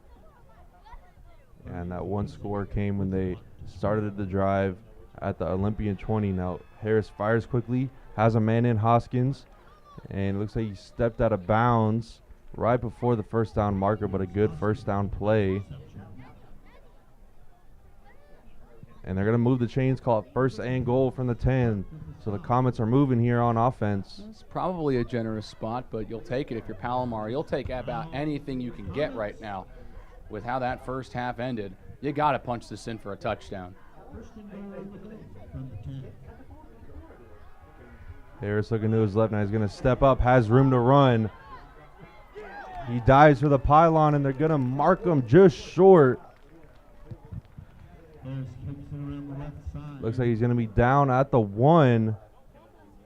But Comets knocking on the door, trying to get back in this game, make it a 2-possession game. I like Harris taking off. There's some green grass. Had a path to the end zone. Just couldn't get there, but no harm, no foul there. You still got 3 more shots from the 1-yard line right now. Sella and Hart are the running backs in the backfield. They'll give it to Sella, and he punches it in. Touchdown, Comets, as they get back into this game. It's exactly what they needed. Force a stop on the first possession for San Diego Mesa and put it in the end zone themselves. And that's what they just did. They're back in this football game somewhat. They still got 2 scores to go, but they're really sending a message that they're just not going to go away quietly in this one. Yeah, great drive, as you said, from both sides of the ball, doing their job. And that was all thanks to gifts from San Diego Mesa on the penalty side. You had that holding that brought back a huge kick return to open up the half. You had a roughing the passer that gave up a first down. You had the offsides that made it a 4th and 6 into a 4th and 1, which Palomar Comets converted. And now they take the opportunity and punch it in. And now it is 25-14, just an 11-point game with still 8:37 remaining in the third quarter. Well, you're right. Bunch of gifts given to Palomar from San Diego Mesa. Kind of like Palomar gave San Diego Mesa some gifts at the end of the first half, kind of returning the favor almost. But Palomar's got to keep their foot on the gas here. Cannot let San Diego Mesa's offense start feeling themselves again after a very, very strong end of the first half. And they got to make sure that they hang on to the momentum that they have built here in the second half already so far. And that was a big touchdown for freshman running back Logan Sellos. Was number 1 on the year, number 1 of his junior collegiate career. As now the Comets will kick it away and try to get another defensive stop. Sells been fun to watch in replacement for Chris Bosch. I've been really interested to see how he and the rest of the running backs have played today.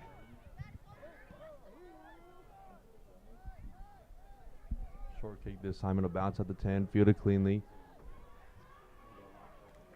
And will be taken down at the 26-yard line, and the Olympians will try to get something going on offense to answer back against the Comets. It's important for San Diego Mesa to make sure that they cannot let Palomar hang around in this football game. The longer they let them hang around, the more time they spend slowly but surely giving Palomar some momentum, the more likely that Palomar is going to end up tying this football game. They've got to make sure that they stop any sort of a comeback right now. Johnson will hand this one off, trying to run up the gut, trying to break some tackles, but it's thrown backwards. Gain of 3 on first down brings up 2nd and 7. I like that from Matthew Gutierrez. Just going one-on-one, wrap him like a bear hug, throw him away backwards. Yeah, textbook tackle, got to drive him backwards. Don't let him get extra yards and try to throw him forwards.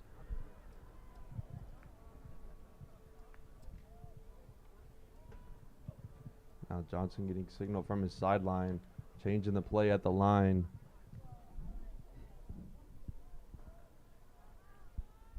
Under 10 seconds to go on the game clock, play clock.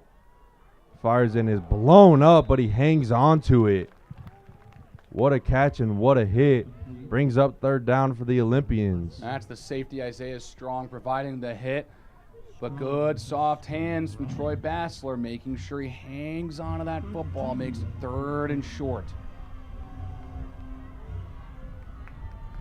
Now a big 3rd and 2 coming. Can the Comets force another 3 and out? Johnson tried to get him to go on the hard count. That D line for Palomar holding their water. Now runs it up the gut, gets the first down, still going, spinning out of tackles, and picks up the first down, and they move the chains. That's big. Got to make sure that you pick up a first down, keep this thing going, run that game clock down. The less opportunities Palomar has to possess the football, the more pressure you put on them. Just continue to bleed clock here in this second half. And better yet, punch it in for some scores while you're at it. 1st and 10 from the 42 of San Diego Mesa. Johnson fires quickly and is underthrown that time. Trying to find his man out wide to the left.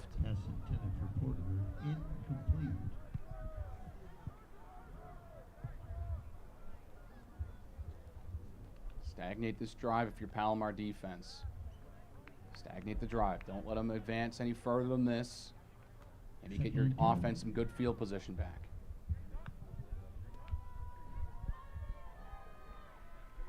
Brings up 2nd and 10, and the Olympians have trips out to the right.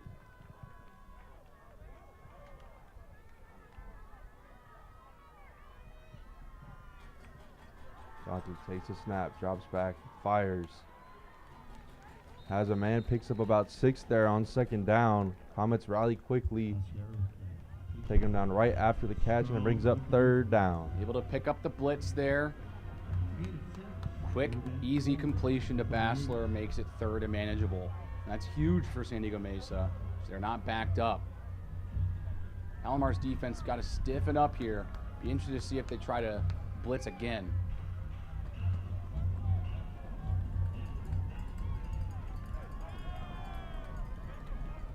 Big 3rd and 4 here for both sides.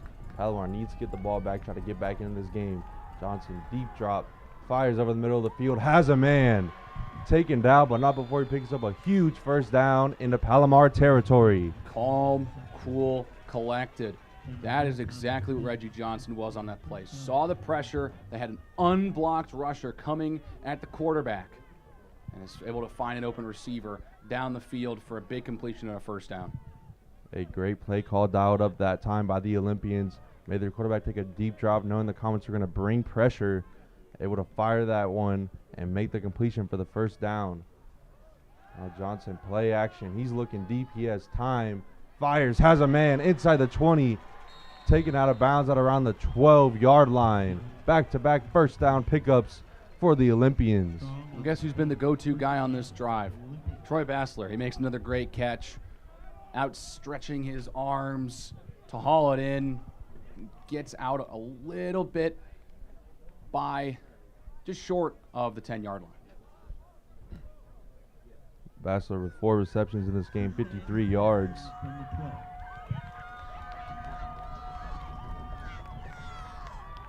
Olympian offense is moving. They're going to hand it off to McClintock. He's got room to run up the middle, down to the 5-yard line. A great 1st down play for San Diego Mesa. This is what they're looking for. They bled a lot of clock on this drive, and they're 6 yards away from punching it into the end zone and putting this game back up to a 3-score ball game. Time is of the essence for Palomar. They need a big stop here, force them to a field goal, do something. They just cannot allow a touchdown. Would be huge for the Comets so they can force their 1st turnover of the game. I've not had one yet to this point, and no bigger spot here than right now. Hand off to McClintock. No room to run there up the middle. Maybe a gain of 1. Brings up 3rd. Yeah, that's good. Good work. Make sure McClintock doesn't have some extra running space. But now you're stacked up. The odds are stacked against you. 3rd and 3 from the 5-yard line. It's not a great situation either, because Mesa can get the 1st down without getting the touchdown. They can bleed even more clock off the board, off the scoreboard. 3:40 and ticking remaining in this 3rd quarter. Mesa's been taking their time on this drive, and it looks like they're going to wind this one down and take a timeout before this huge 3rd down play, as we would take a timeout ourselves and head to a quick commercial break. Palomar makes it possible for you to succeed. Choose from over 200 degree and certificate programs. Palomar is conveniently located in 4 locations: San Marcos, Escondido, Rancho Bernardo, and Fallbrook. Financial aid and scholarships are available, and high school students can attend for free. Ready to take the first step toward your future? Enroll today at palomar.edu. Palomar College. Your pathway to success starts here. And we are back. 3:30 remaining in the 3rd quarter. Comets down 25-14 against San Diego Mesa, with the Olympians knocking on the door from the Comet 5-yard line, but a huge 3rd and 3 coming up. San Diego Mesa's been a good 3rd down team today. They're 8 of 13. They've been able to pick up crucial 1st downs in these scenarios all night long, and it has hurt this Palomar defense significantly.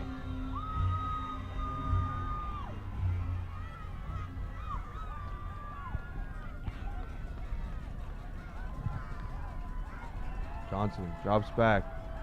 Now pressure is coming, fires back to the end zone, and incomplete. A huge third down stop from Palomar. And let's see what the Olympians elect to do. It looks like they will stay on the field and try to convert this fourth down. Oh, they're taking a bit of a gamble. Field goal makes the 2-touchdown game. I'd advise you kick it, and I think that's what they're about to do. They're changing their mind.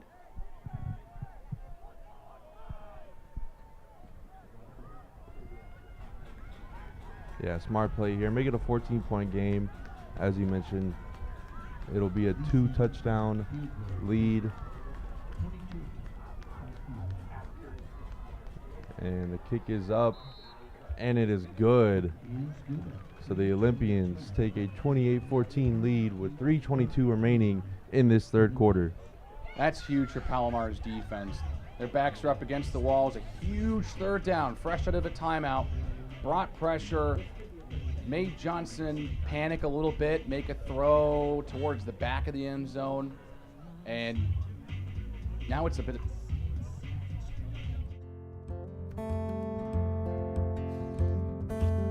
Woke up this morning with the sunrise in my eyes. Just like a new day, a breath of fresh air in my life.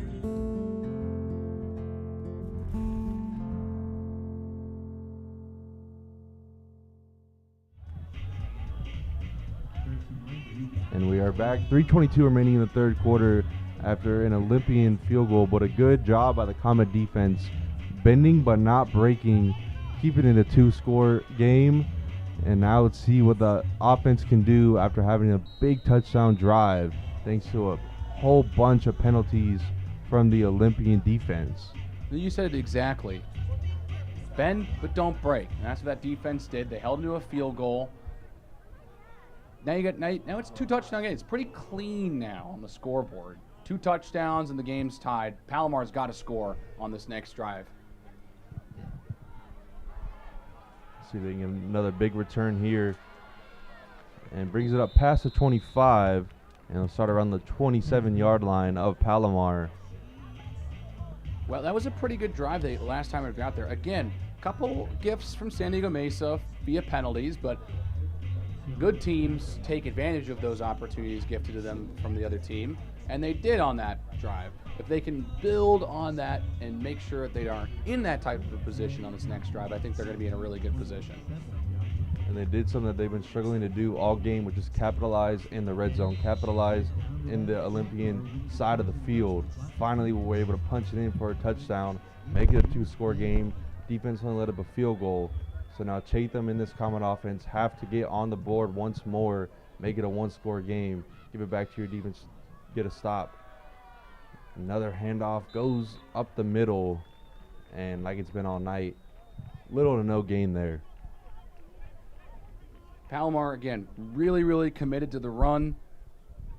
Hasn't been incredibly successful. They've been held under 100 yards for the game on a rush, on 24 rushing attempts, averaging 3.6 per carry. It's not exactly where you want to be at right now, and now it's a 2nd and 10. Chatham will hand it off again, and again, no room to run up the middle. I appreciate you trying to stick to the ground game, but get some stretches, get some tosses, try to break it out wide, do something other than just run up the gut, because it's not been working all night. Absolutely, I agree 100%. Just some simple completions, simple out routes, simple in routes. Find something to open up the offense so that anytime you do decide to go and run it between the tackles, it's not incredibly predictable.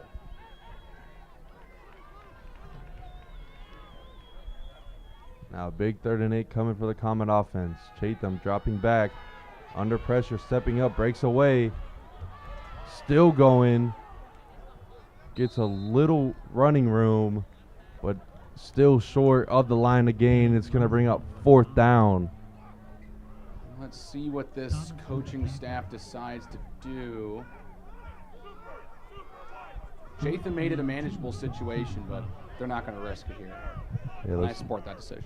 Looks like they maybe thought about it for a second, but electing to punt it away.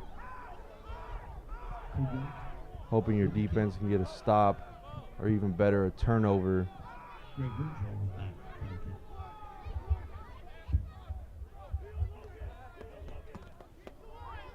Calgo boots this one away.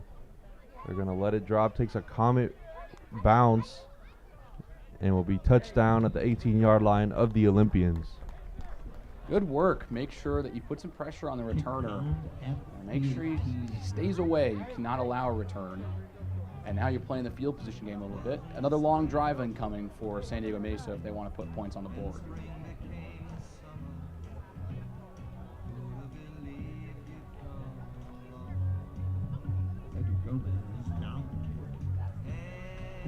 And quarterback Reggie Johnson and the offense will come out onto the field and try to punch it in and make it a 3-score game. Johnson 10 for 22 today with 171 yards and a touchdown, no interceptions, no turnovers forced by this Comet defense so far. And with time winding down to a minute 08 remaining in the third quarter, got to get a stop here.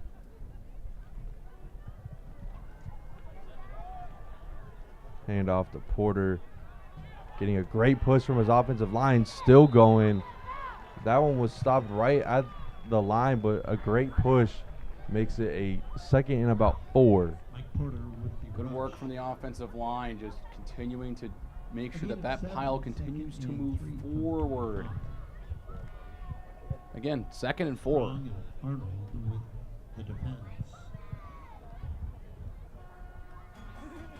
Second down now for San Diego Mesa. Another handoff to Porter, trying to find room on the left. And Comets rally behind the line of scrimmage, get the tackle for loss. Haven't seen that too many times today.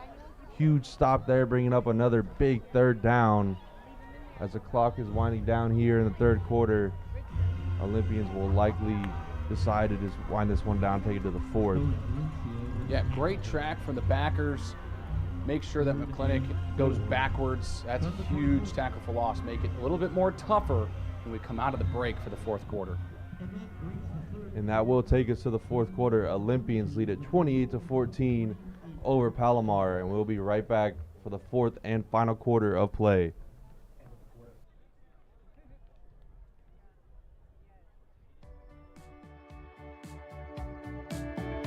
Are you interested in how language and communication can help shed light on global issues, struggles, and stories?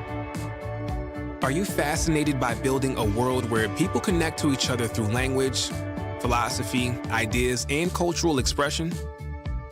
If so, then Humanities and Languages is the right Palomar pathway for you.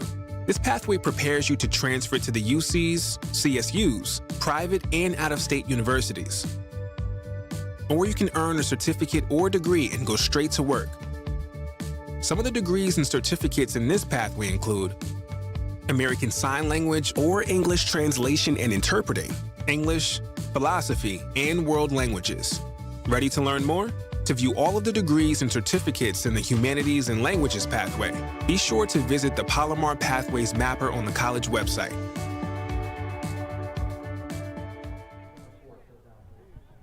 Trevor Tanner and Alex Roberts here back for the 4th quarter of this rivalry matchup between the San Diego Mesa Olympians and the Palomar College Comets. Olympians lead it by 14 here to start the 4th quarter by a score of 28-14. Comets look like they're going to bring pressure here. They bring 6. Free rusher gets in and gets to Johnson, the first sack of the ball game, and a big 4th down coming, a huge stop that time from the Comet defense. The free rusher, Tanner Doyle, finally gets home. It's the first sack at home for Palomar this season. It could not have come at a better time to start the 4th quarter and get your offense the football back.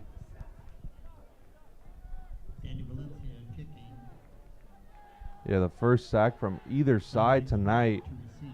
Both lines have done a great job protecting their quarterback, but that time the Comets brought the house. Olympians boot this one away. They just get it away. Nearly blocked, and well, that affected the trajectory of the punt. It's not nearly as good as if he got it off cleanly, and pretty good field position for Palomar. Down 14 points. They can get a quick score here. This thing is far from over. Exactly. This game is nowhere near over. Still 14:07 remaining in this game. Palomar needs to get clicking on offense and make this a one-score game. I want to see this passing offense get going here early on this drive. Chatham fires to his right, has a man. He scoots out of bounds after about a 7-yard gain there on first down. Again, simple, easy out route. Great way to open up the field. Michael Perry Mack, great option in that situation. Only 5'9", he's a little shorter, but he's a little shifty, can break away on quick, simple, easy routes. I like that play design. Now 2nd and 4 for the Comets. Chatham dropping back, steps up in the pocket, trying to find room to run. He does. Pushed out of bounds right at the marker and move the chains. It's going to be a first down for Palomar. Made a man miss, does enough, picks up a first. Chatham has done a pretty good job escaping and finding some green grass when needed in this football game. And he's actually the leading rusher here tonight for Palomar. 7 carries for 39 yards with a long of 11 yards as he's going to drop back, looking to his left. Fires deep down the sideline and broken up. Great coverage there from the Olympians. No flag, 2nd down. Yeah, he's just draped all over him. Really well played. He's in front of the ball the entire time. Wanted higher math, but couldn't stretch it all the way down. Couldn't float it over the top of the defender. But a good play from the corner nonetheless. Looking for Evan Highermath that time. Could not connect. Brings up 2nd and 10. Chatham looking to his right. Has a man in Landry. Stays on his feet. Picks up a first down. That's good. A little bit of more intermediate passing. They've had some pretty easy short routes, but I like that. Fits Landry right in the middle of 3 defenders, floats it in. Nice pass. Move the chains. And they're already well into Olympian territory. Chatham now 12 for 25, 117 yards in this ball game. Still looking for his first passing touchdown of the night.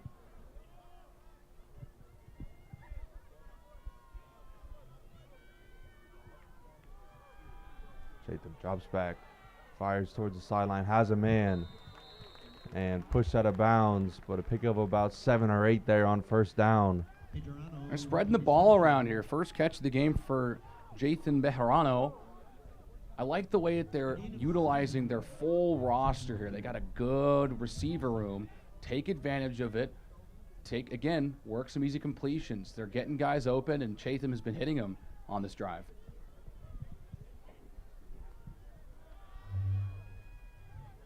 Chatham has a man taken out of bounds, and first down, move the chains for the Comets as they're driving here offensively.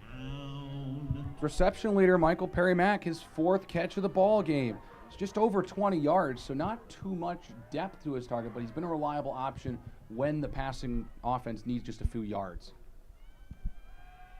Chatham looking right now, steps up in the pocket and try to hit a man. Good job keeping his eyes down the field, but cannot connect that time. Brings up 2nd and 10. He was on his knees, kind of almost like jumped up off his knees to try and make a play, but I thought Chatham was going to go ahead and run that one and pick up a couple of yards, but I don't hate deciding to try and find an open receiver.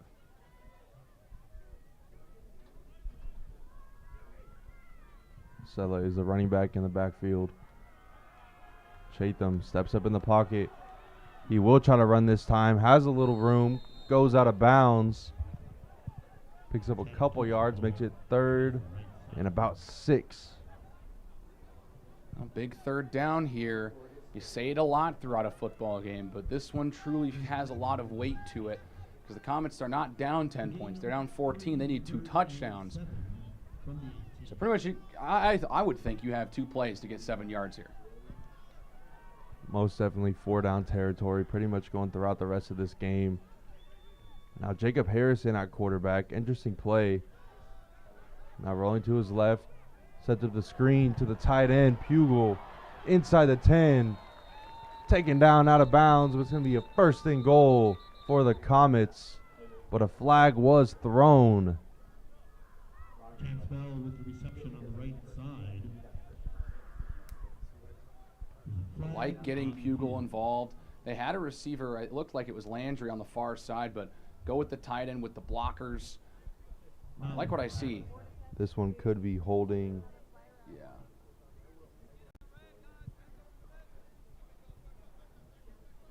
Palomar's already kind of backing up here. Yeah, it is going to be holding. Looks like the guard, number 65, got a hold of the linebacker that time, try to get up to the second level. Well, now they're backed up big time. It's tough. 3rd and 17 now for this Palomar offense, off the first holding penalty for either side in this ball game.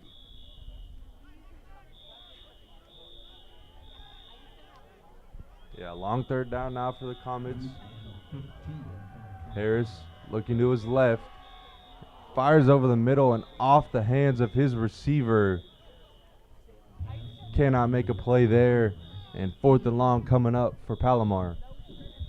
Well, clearly they're going to go for it. You're down 2 touchdowns, but we'll see if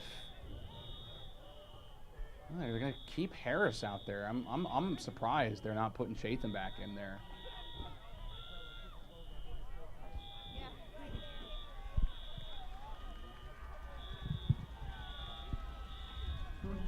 Harris takes a snap, steps up in the pocket, fires towards the end zone, and batted down. Great defensive coverage from the Olympian secondary, forcing a turnover on downs. McKay Thompson just made the play of the game for San Diego Mesa's defense. Landry was open. That was a touchdown. And Thompson said no. Palomar ends up turning it over. Harris had the time in the pocket, was able to climb it, go through his progressions. As you mentioned, had a man in Landry open in the end zone. But a great play defensively from San Diego Mesa, keeping this a 2-score game with 10:15 remaining.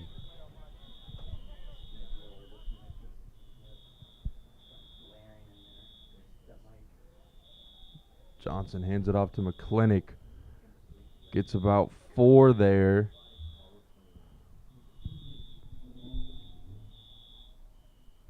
Well, now Palomar's defense, once again, has to come up with a big stop.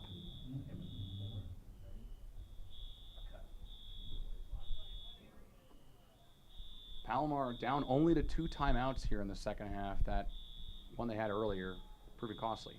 And out to McClinic again, trying to break out of the tackle. Not going to do it that time. A loss of 1. And it brings up 3rd and 7. Palomar trying to get another 3 and out. The defense has stepped up here in this second half. Only allowed 3 points so far. When they had their backs up against the wall at the end zone, they made a stop. Offense needs to do their part when they get the football back.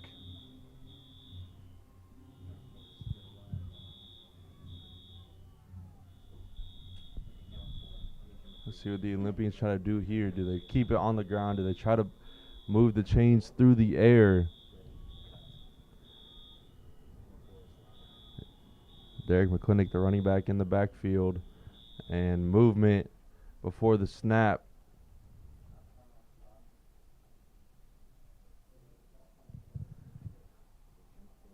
That's tough. It's going to be against Mesa. Olympians backing up. It's going to make this 3rd down conversion even tougher. Now you pretty much got to put it in the air and try to get the 1st down passing now.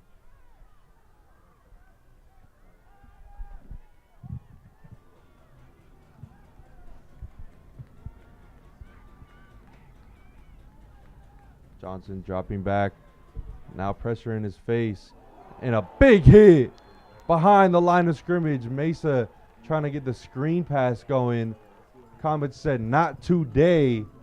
And a big 4th down. It's Hunter Stow again with another big defensive play. The linebacker's having a pretty nice day himself.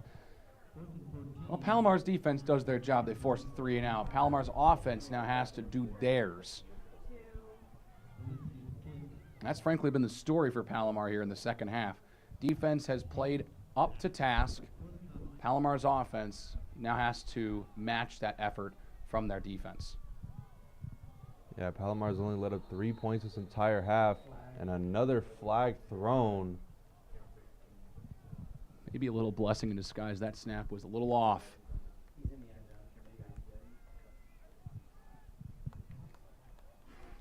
It is going to go against Mesa again. So many mental mistakes pre-snap from the Olympians. It's going to back them up even more. Now the punter lined up on his own 1 yard line.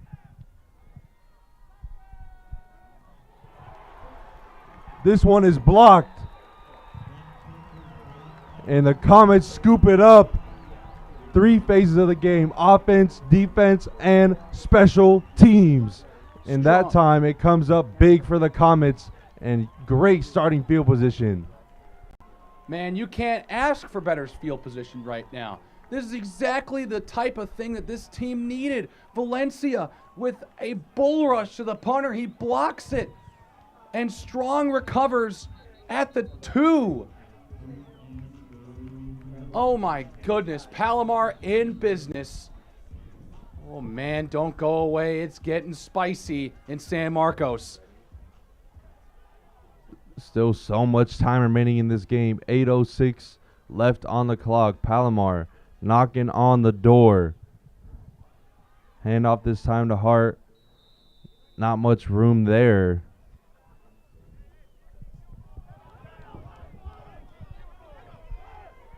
Hitting goal from the 3.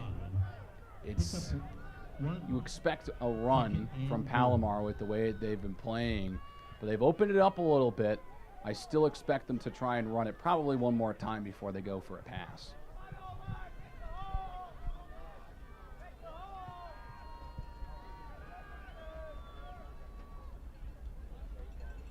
Chatham back in at quarterback.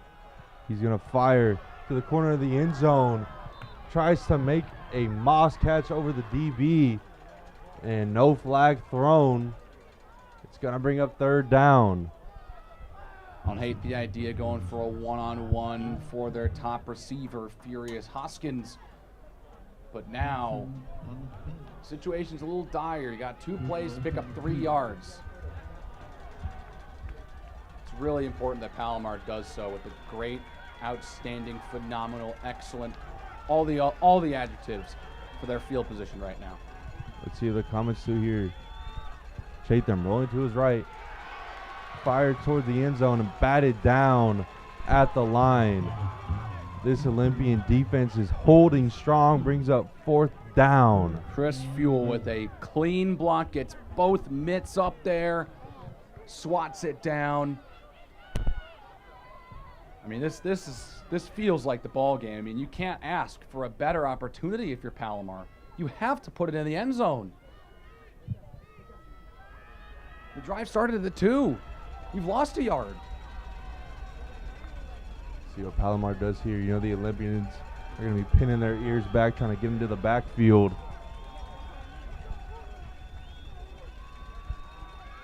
Chatham fire towards the end zone.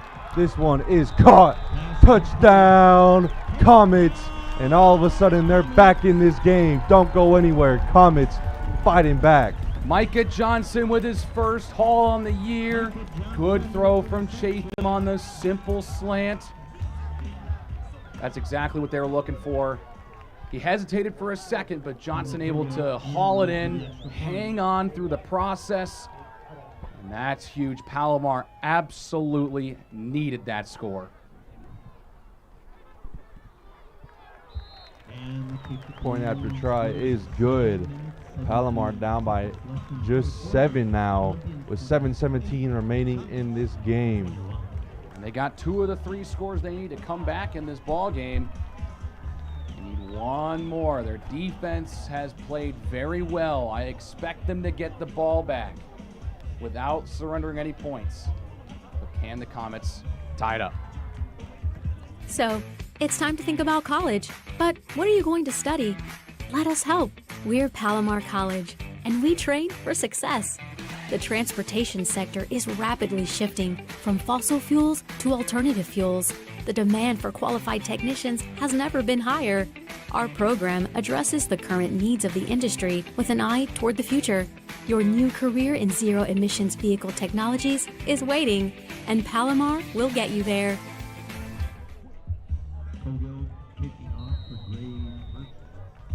And we are back in this close game between the Palomar Comets and the San Diego Mesa Olympians. This is a 7-point ball game as Palomar has outscored the Olympians here in the second half, 14-3. Palomar defense has done a great job. Short kick this time, picked up, and he's got a little room to run past the 30. And pretty good starting field position for the Olympians on the next offensive drive. Yeah, good return. I was interested that they went for a squib kick on that. The defense has played well in this fourth quarter. Got to continue to do that. Trailing by 7, got to protect and allow your offense to get the football back.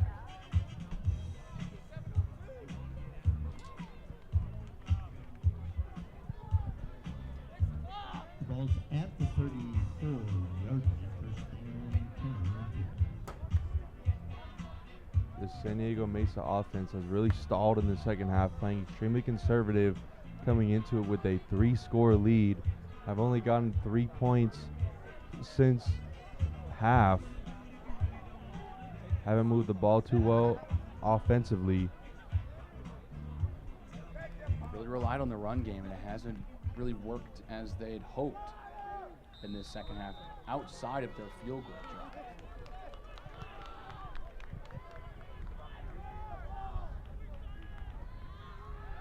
Johnson taking the snap, steps up in the pocket. He's looking deep and overthrows his receiver that time. He had a man down the field, could not connect.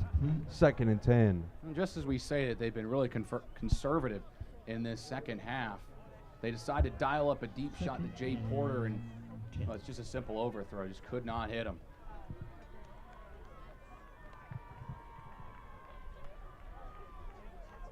There's way too much time on this clock for Mesa to feel comfortable about this game right now. Yeah, you can definitely tell by that last play call, trying to dial up something deep. Johnson takes a snap, fires, and has a man complete for a short gain of 3. Brings up 3rd and 7. Well, and there was Isaiah Strong again. He's been all over the place tonight. That one was pretty much right in his hands if receiver Javon Jordan doesn't snag it right before the ball gets to him. That was a pick waiting to happen, but Jordan snagged it for the completion. Johnson trying to get him to jump. Looking towards his sideline for a play call. Under 5 on the play clock. He gets a snap off. Pressure coming, rolling to his right. And the pass is dropped. Would have been a first down. Had it in his hands. Could not haul it in. As he looks at his hands saying, why did you fail me? And it brings up 4th down. Comets get off the field and force another punt. That's a 3 and out, and that one's going to sting.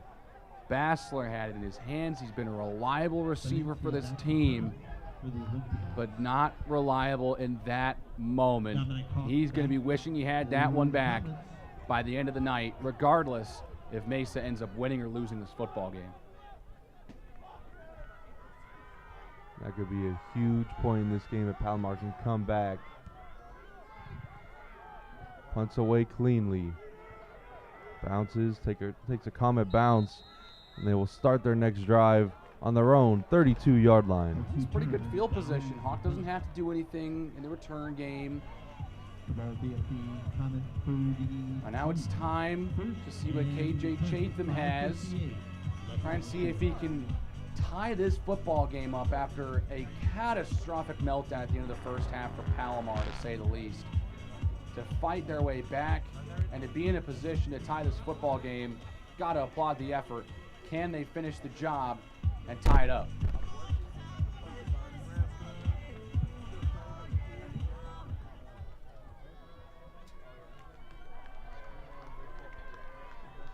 Chatham back in at quarterback and throws behind his receiver that time. Brings up second down. That's not the start you wanted. Simple, that was good play design. Simple, easy route. Oh, he had higher math right there, but couldn't hit him. 2nd and 10 from the 32. 5:55 left in this game, so a whole lot of time left on the clock for the Comets to get down and score, tie this ball game up. Olympians bringing pressure, and they get to Chatham for the first time tonight. Taken down in the backfield. It's going to bring up a long third down. A huge crew of Olympians led by Cooper Mound, the linebacker. That is a pivotal play from this Olympian defense when they need it most. 3rd and very long for Palomar coming up. What do they have dialed up for this type of a situation? Let's see if Mesa tries to bring the house again. They rush forward. Chatham steps up in the pocket. He's got room to run. Tries to make a man miss, gets shifty. Great tackling there to stop him before the first down marker. It's going to bring up 4th and 1. And sometimes you got to take that, especially when it's, you know, it's 4 down territory wherever you're playing. Get some positive yards. You see all that green grass. Get the pass. Get this into a manageable fourth down conversion. And they got him to jump. Free play. Chucks up to the sideline. Incomplete, and another flag comes in. That's going to be pass interference. Oh, the momentum has changed in this game. Really good work from Chatham. He got him on the hard count and then is able to work the magic with the unbeatable underthrown deep ball to force the defender to run into Hiremath, who's out there deep, and draw the pass interference penalty, which is going to be the one that they're going to take since it is more yardage. But man, penalties on 4th down is just killing San Diego Mesa right now. Has been all game. They jumped on a 4th down, offsides already once in this football game. Then you had them jumping off sides again, didn't grant them a first down, but they made it 4th and 1, which they converted. I mean, 4th down mistakes from San Diego Mesa's defense has really hurt them in this game. So now onto the Olympian side of the field at the 44-yard line. 1st and 10 for the Comets. Just cannot turn over the ball here. Chatham looking to his right and had a man on the out route, but just threw it a bit too far that time. Cannot connect, brings up 2nd and 10. Yeah, he let him a little too far. He's had a couple passes where he's thrown behind receivers. This time he throws it too far in front, something we haven't seen too much from Chatham. Just a bit of an overcorrection to one of those prior passes thrown behind his receiver.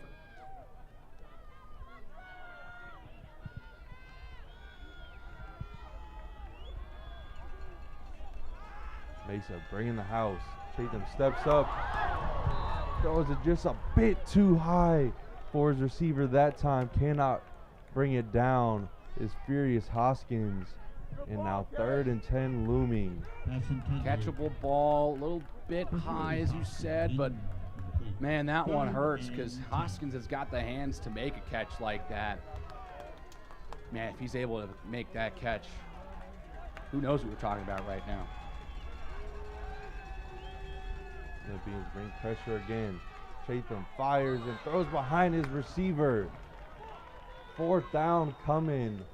Chatham just out of tune with his receivers. cannot connect on 3 straight downs. Yeah, this is a rough series for Chatham. He's looked pretty good in the second half, especially compared to what we saw in the first half. But that's a rough series. Now it's fourth and 10. And 4.5 to go in the ball game. We do have 2 timeouts, but they're going to play the field position game. They're going to put the punting unit back out. Got to get them on quick. Just 5 seconds left on the play clock.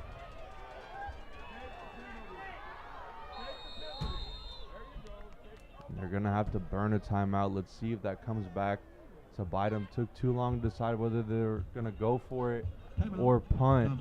So now just 1 timeout remaining as we will head to commercial break. That's the second. The second half.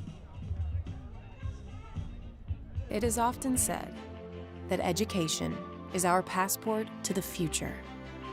For over 70 years, Palomar College has been educating our community, empowering students to learn for success.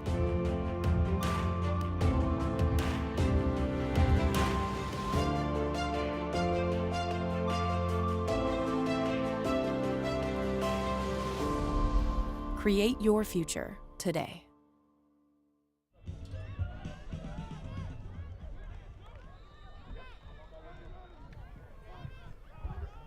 We are back. 4:31 remaining in this game. Palomar to burn a timeout there as Cowgill will get this punt away.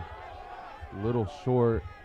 Takes a good bounce and will be fielded at the 15-yard line of Mesa. Yeah, I don't know why they just didn't take the flag, burn the timeout. We'll see if that ends up being important as things progress in this football game. But I do understand trusting in your defense. They've played very well. Again, they've forced like 2 or 3 and outs in a row, it feels like. And they have all the momentum defensively. Get one more stop. You play the field position game. Maybe you get good field position on the back end.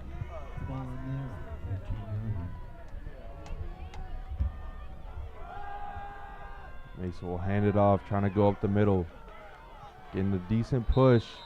Picks up about 4 or 5 there on first down. Staying ahead of the sticks, trying to wind out this clock. Again, that's exactly what this Mesa team needs to do. Just continue to fall forward, have a couple of pushers behind the running back or in front of them. Make sure that they're eating up that yardage instead of 1 or 2 yards, taking 3 or 4. Yeah, and they got to eat up the clock as it's under 4 minutes now. Clock is now a huge part of this game. Comet's just 1 timeout remaining. McClintock is the running back in the backfield.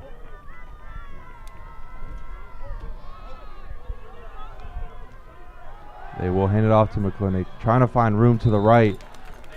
Nothing there. 3rd and 6 coming up. How many times have I said it? Big 3rd down, another big 3rd down. Palomar's defense trying to get off the field in a reasonable time to give their offense some time to go down and tie this game up.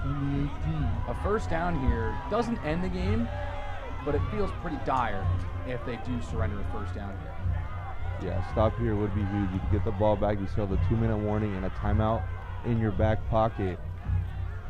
But if the Olympians can convert here, they'll have all the momentum in this game.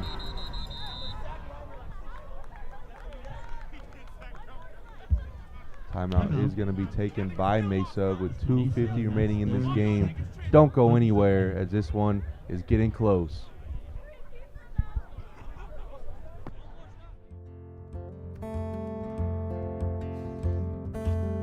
Woke up this morning with the sunrise in my eyes.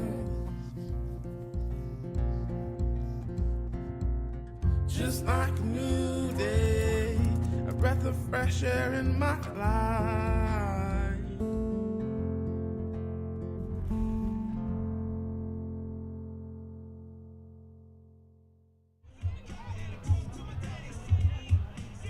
And we are back. Trevor Tanner here with Alex Roberts as the Olympians have the ball and the lead. They're up by 7 with 2:50 remaining And a big 3rd and 6 coming up for both sides. If the Olympians can convert, they control this game, they control the clock. If the Comets get a stop, they'll get the ball back, have a timeout, and the 2-minute warning to try to punch us in and score and tie up this game. Crowd's getting loud here in San Marcos. Johnson dropping back. He's looking deep. Overthrows his man that time. Comets come out with another 3 and out. Great work from this Palomar defense. They're confusing Mesa. They're making them overthink it a little bit. That's the 2nd straight time they've thrown the ball to Bassler on 3rd down. First time Bassler just dropped it. This time they try to go with a bit of a corner route for that guy, and he overthrows him. And now Palomar is in pretty good field position. Hawk's lining up at his own 45. To field the punt.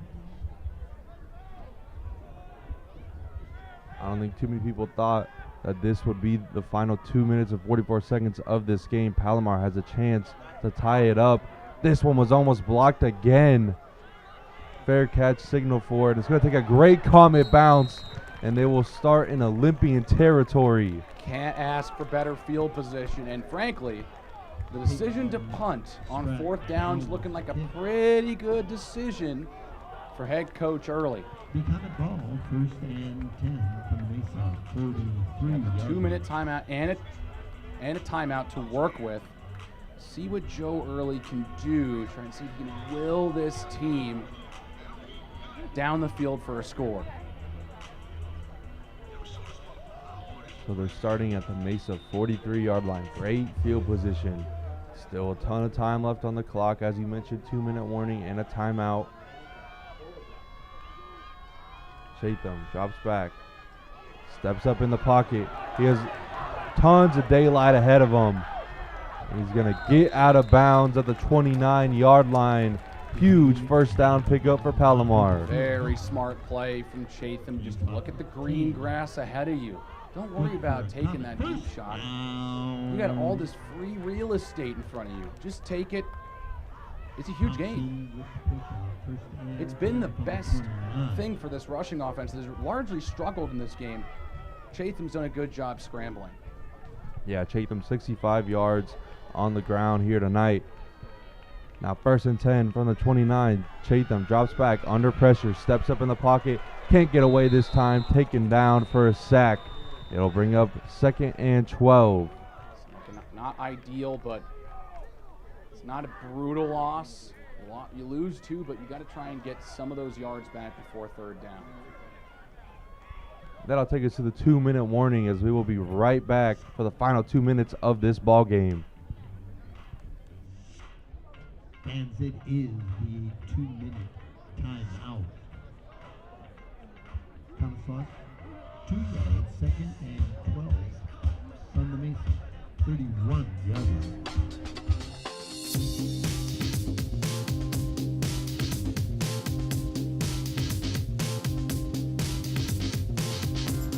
I have a job today in television because of the hands-on experience I received at Palomar College. From the state-of-the-art equipment and diverse programs to the amazing faculty, it's everything you need to be successful in today's industry.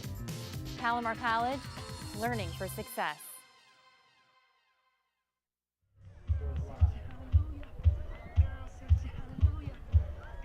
Trevor Tanner and Alex Roberts here for the final minute and 55 seconds of this ball game. Palomar trailing by 7, but a chance to tie it up here late in the game as they came into this half down by 18.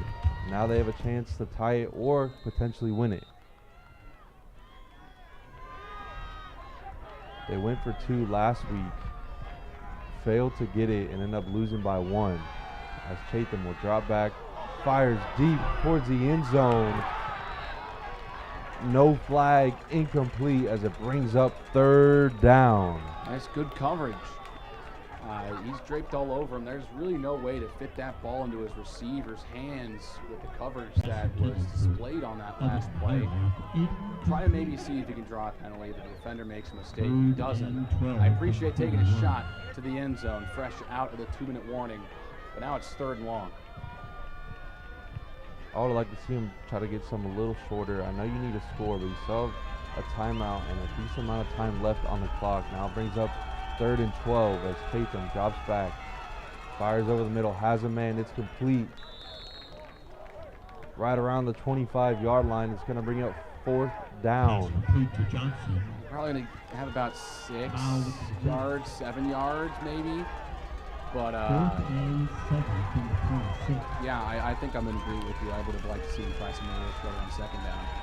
Big 4th and 7 here. This could be the ball game. Chatham looking towards the end zone. He had a man in his hands and he dropped it. And that could just be the game. Oh my goodness, he had him in the back corner of the end zone, open, put it on a dime, could not haul it in. Turnover on downs. Mesa will take over. Yeah, good throw, tough catch, Michael Perry Mack, but man, in a game time situation, you want your name called. It's not the way you want it to go. Well, with a 7-point lead, the Olympians pretty much can kneel this one away with Palomar only have 1 timeout to use. He beat his man off the line, had tons of separation. Chatham threw a great pass. And Johnson will take a knee and finish out this game. Looks like Palomar used the final timeout, even though it really won't mean too much with the clock already under 1 minute 20 seconds. But yeah, there's a lot to dissect. Palomar, a tough second quarter is really what did them in this game. They had to consistently fight in the second half. They did show a lot of fight in the second half, just could not get the final score that they needed. A couple of miscues in this second half, and they could not complete the comeback despite several chances. I wouldn't say Palomar had a bad second half at all. Despite coming up short, they fought to the end. They'll come up short. Now they're going to have to regroup quickly because they've got a really good Riverside team next week. Yeah, as you mentioned, that second quarter was just absolutely brutal. 2 huge turnovers that led to scores. One was a scoop and score for the defensive side of the ball for San Diego Mesa. That ended up being pretty much the dagger here. Johnson fumbled the snap there. Be careful. It looks like we're not going to be getting a Vikings-Bills 2022 moment. Though it would be the lifeline that the Comets would have needed, and it'd kind of be a little bit fitting with the amount of wackiness we've seen in this one.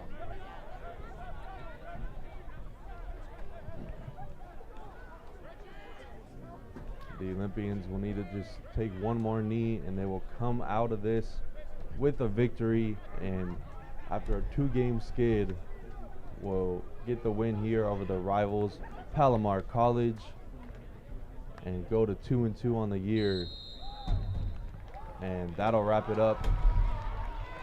Olympians go to 2-2. Palomar falls to 1-3 after dropping 2 straight. And just 2 big costly turnovers in that second quarter. They fought and they crawled back in that second half, played almost stellar, but was not enough, and that'll be the game. Alex, what are kind of your final thoughts? Well, Palomar had a lot of fight. You said it. They had a lot of fight. They crawled back in this one, made it a contest after a flurry of mistakes really cost them in the second quarter. Just not enough to overcome it. The defense played a really good second half. They should hang their hats high and have a lot of momentum going into next week against a top 10 squad in Riverside City.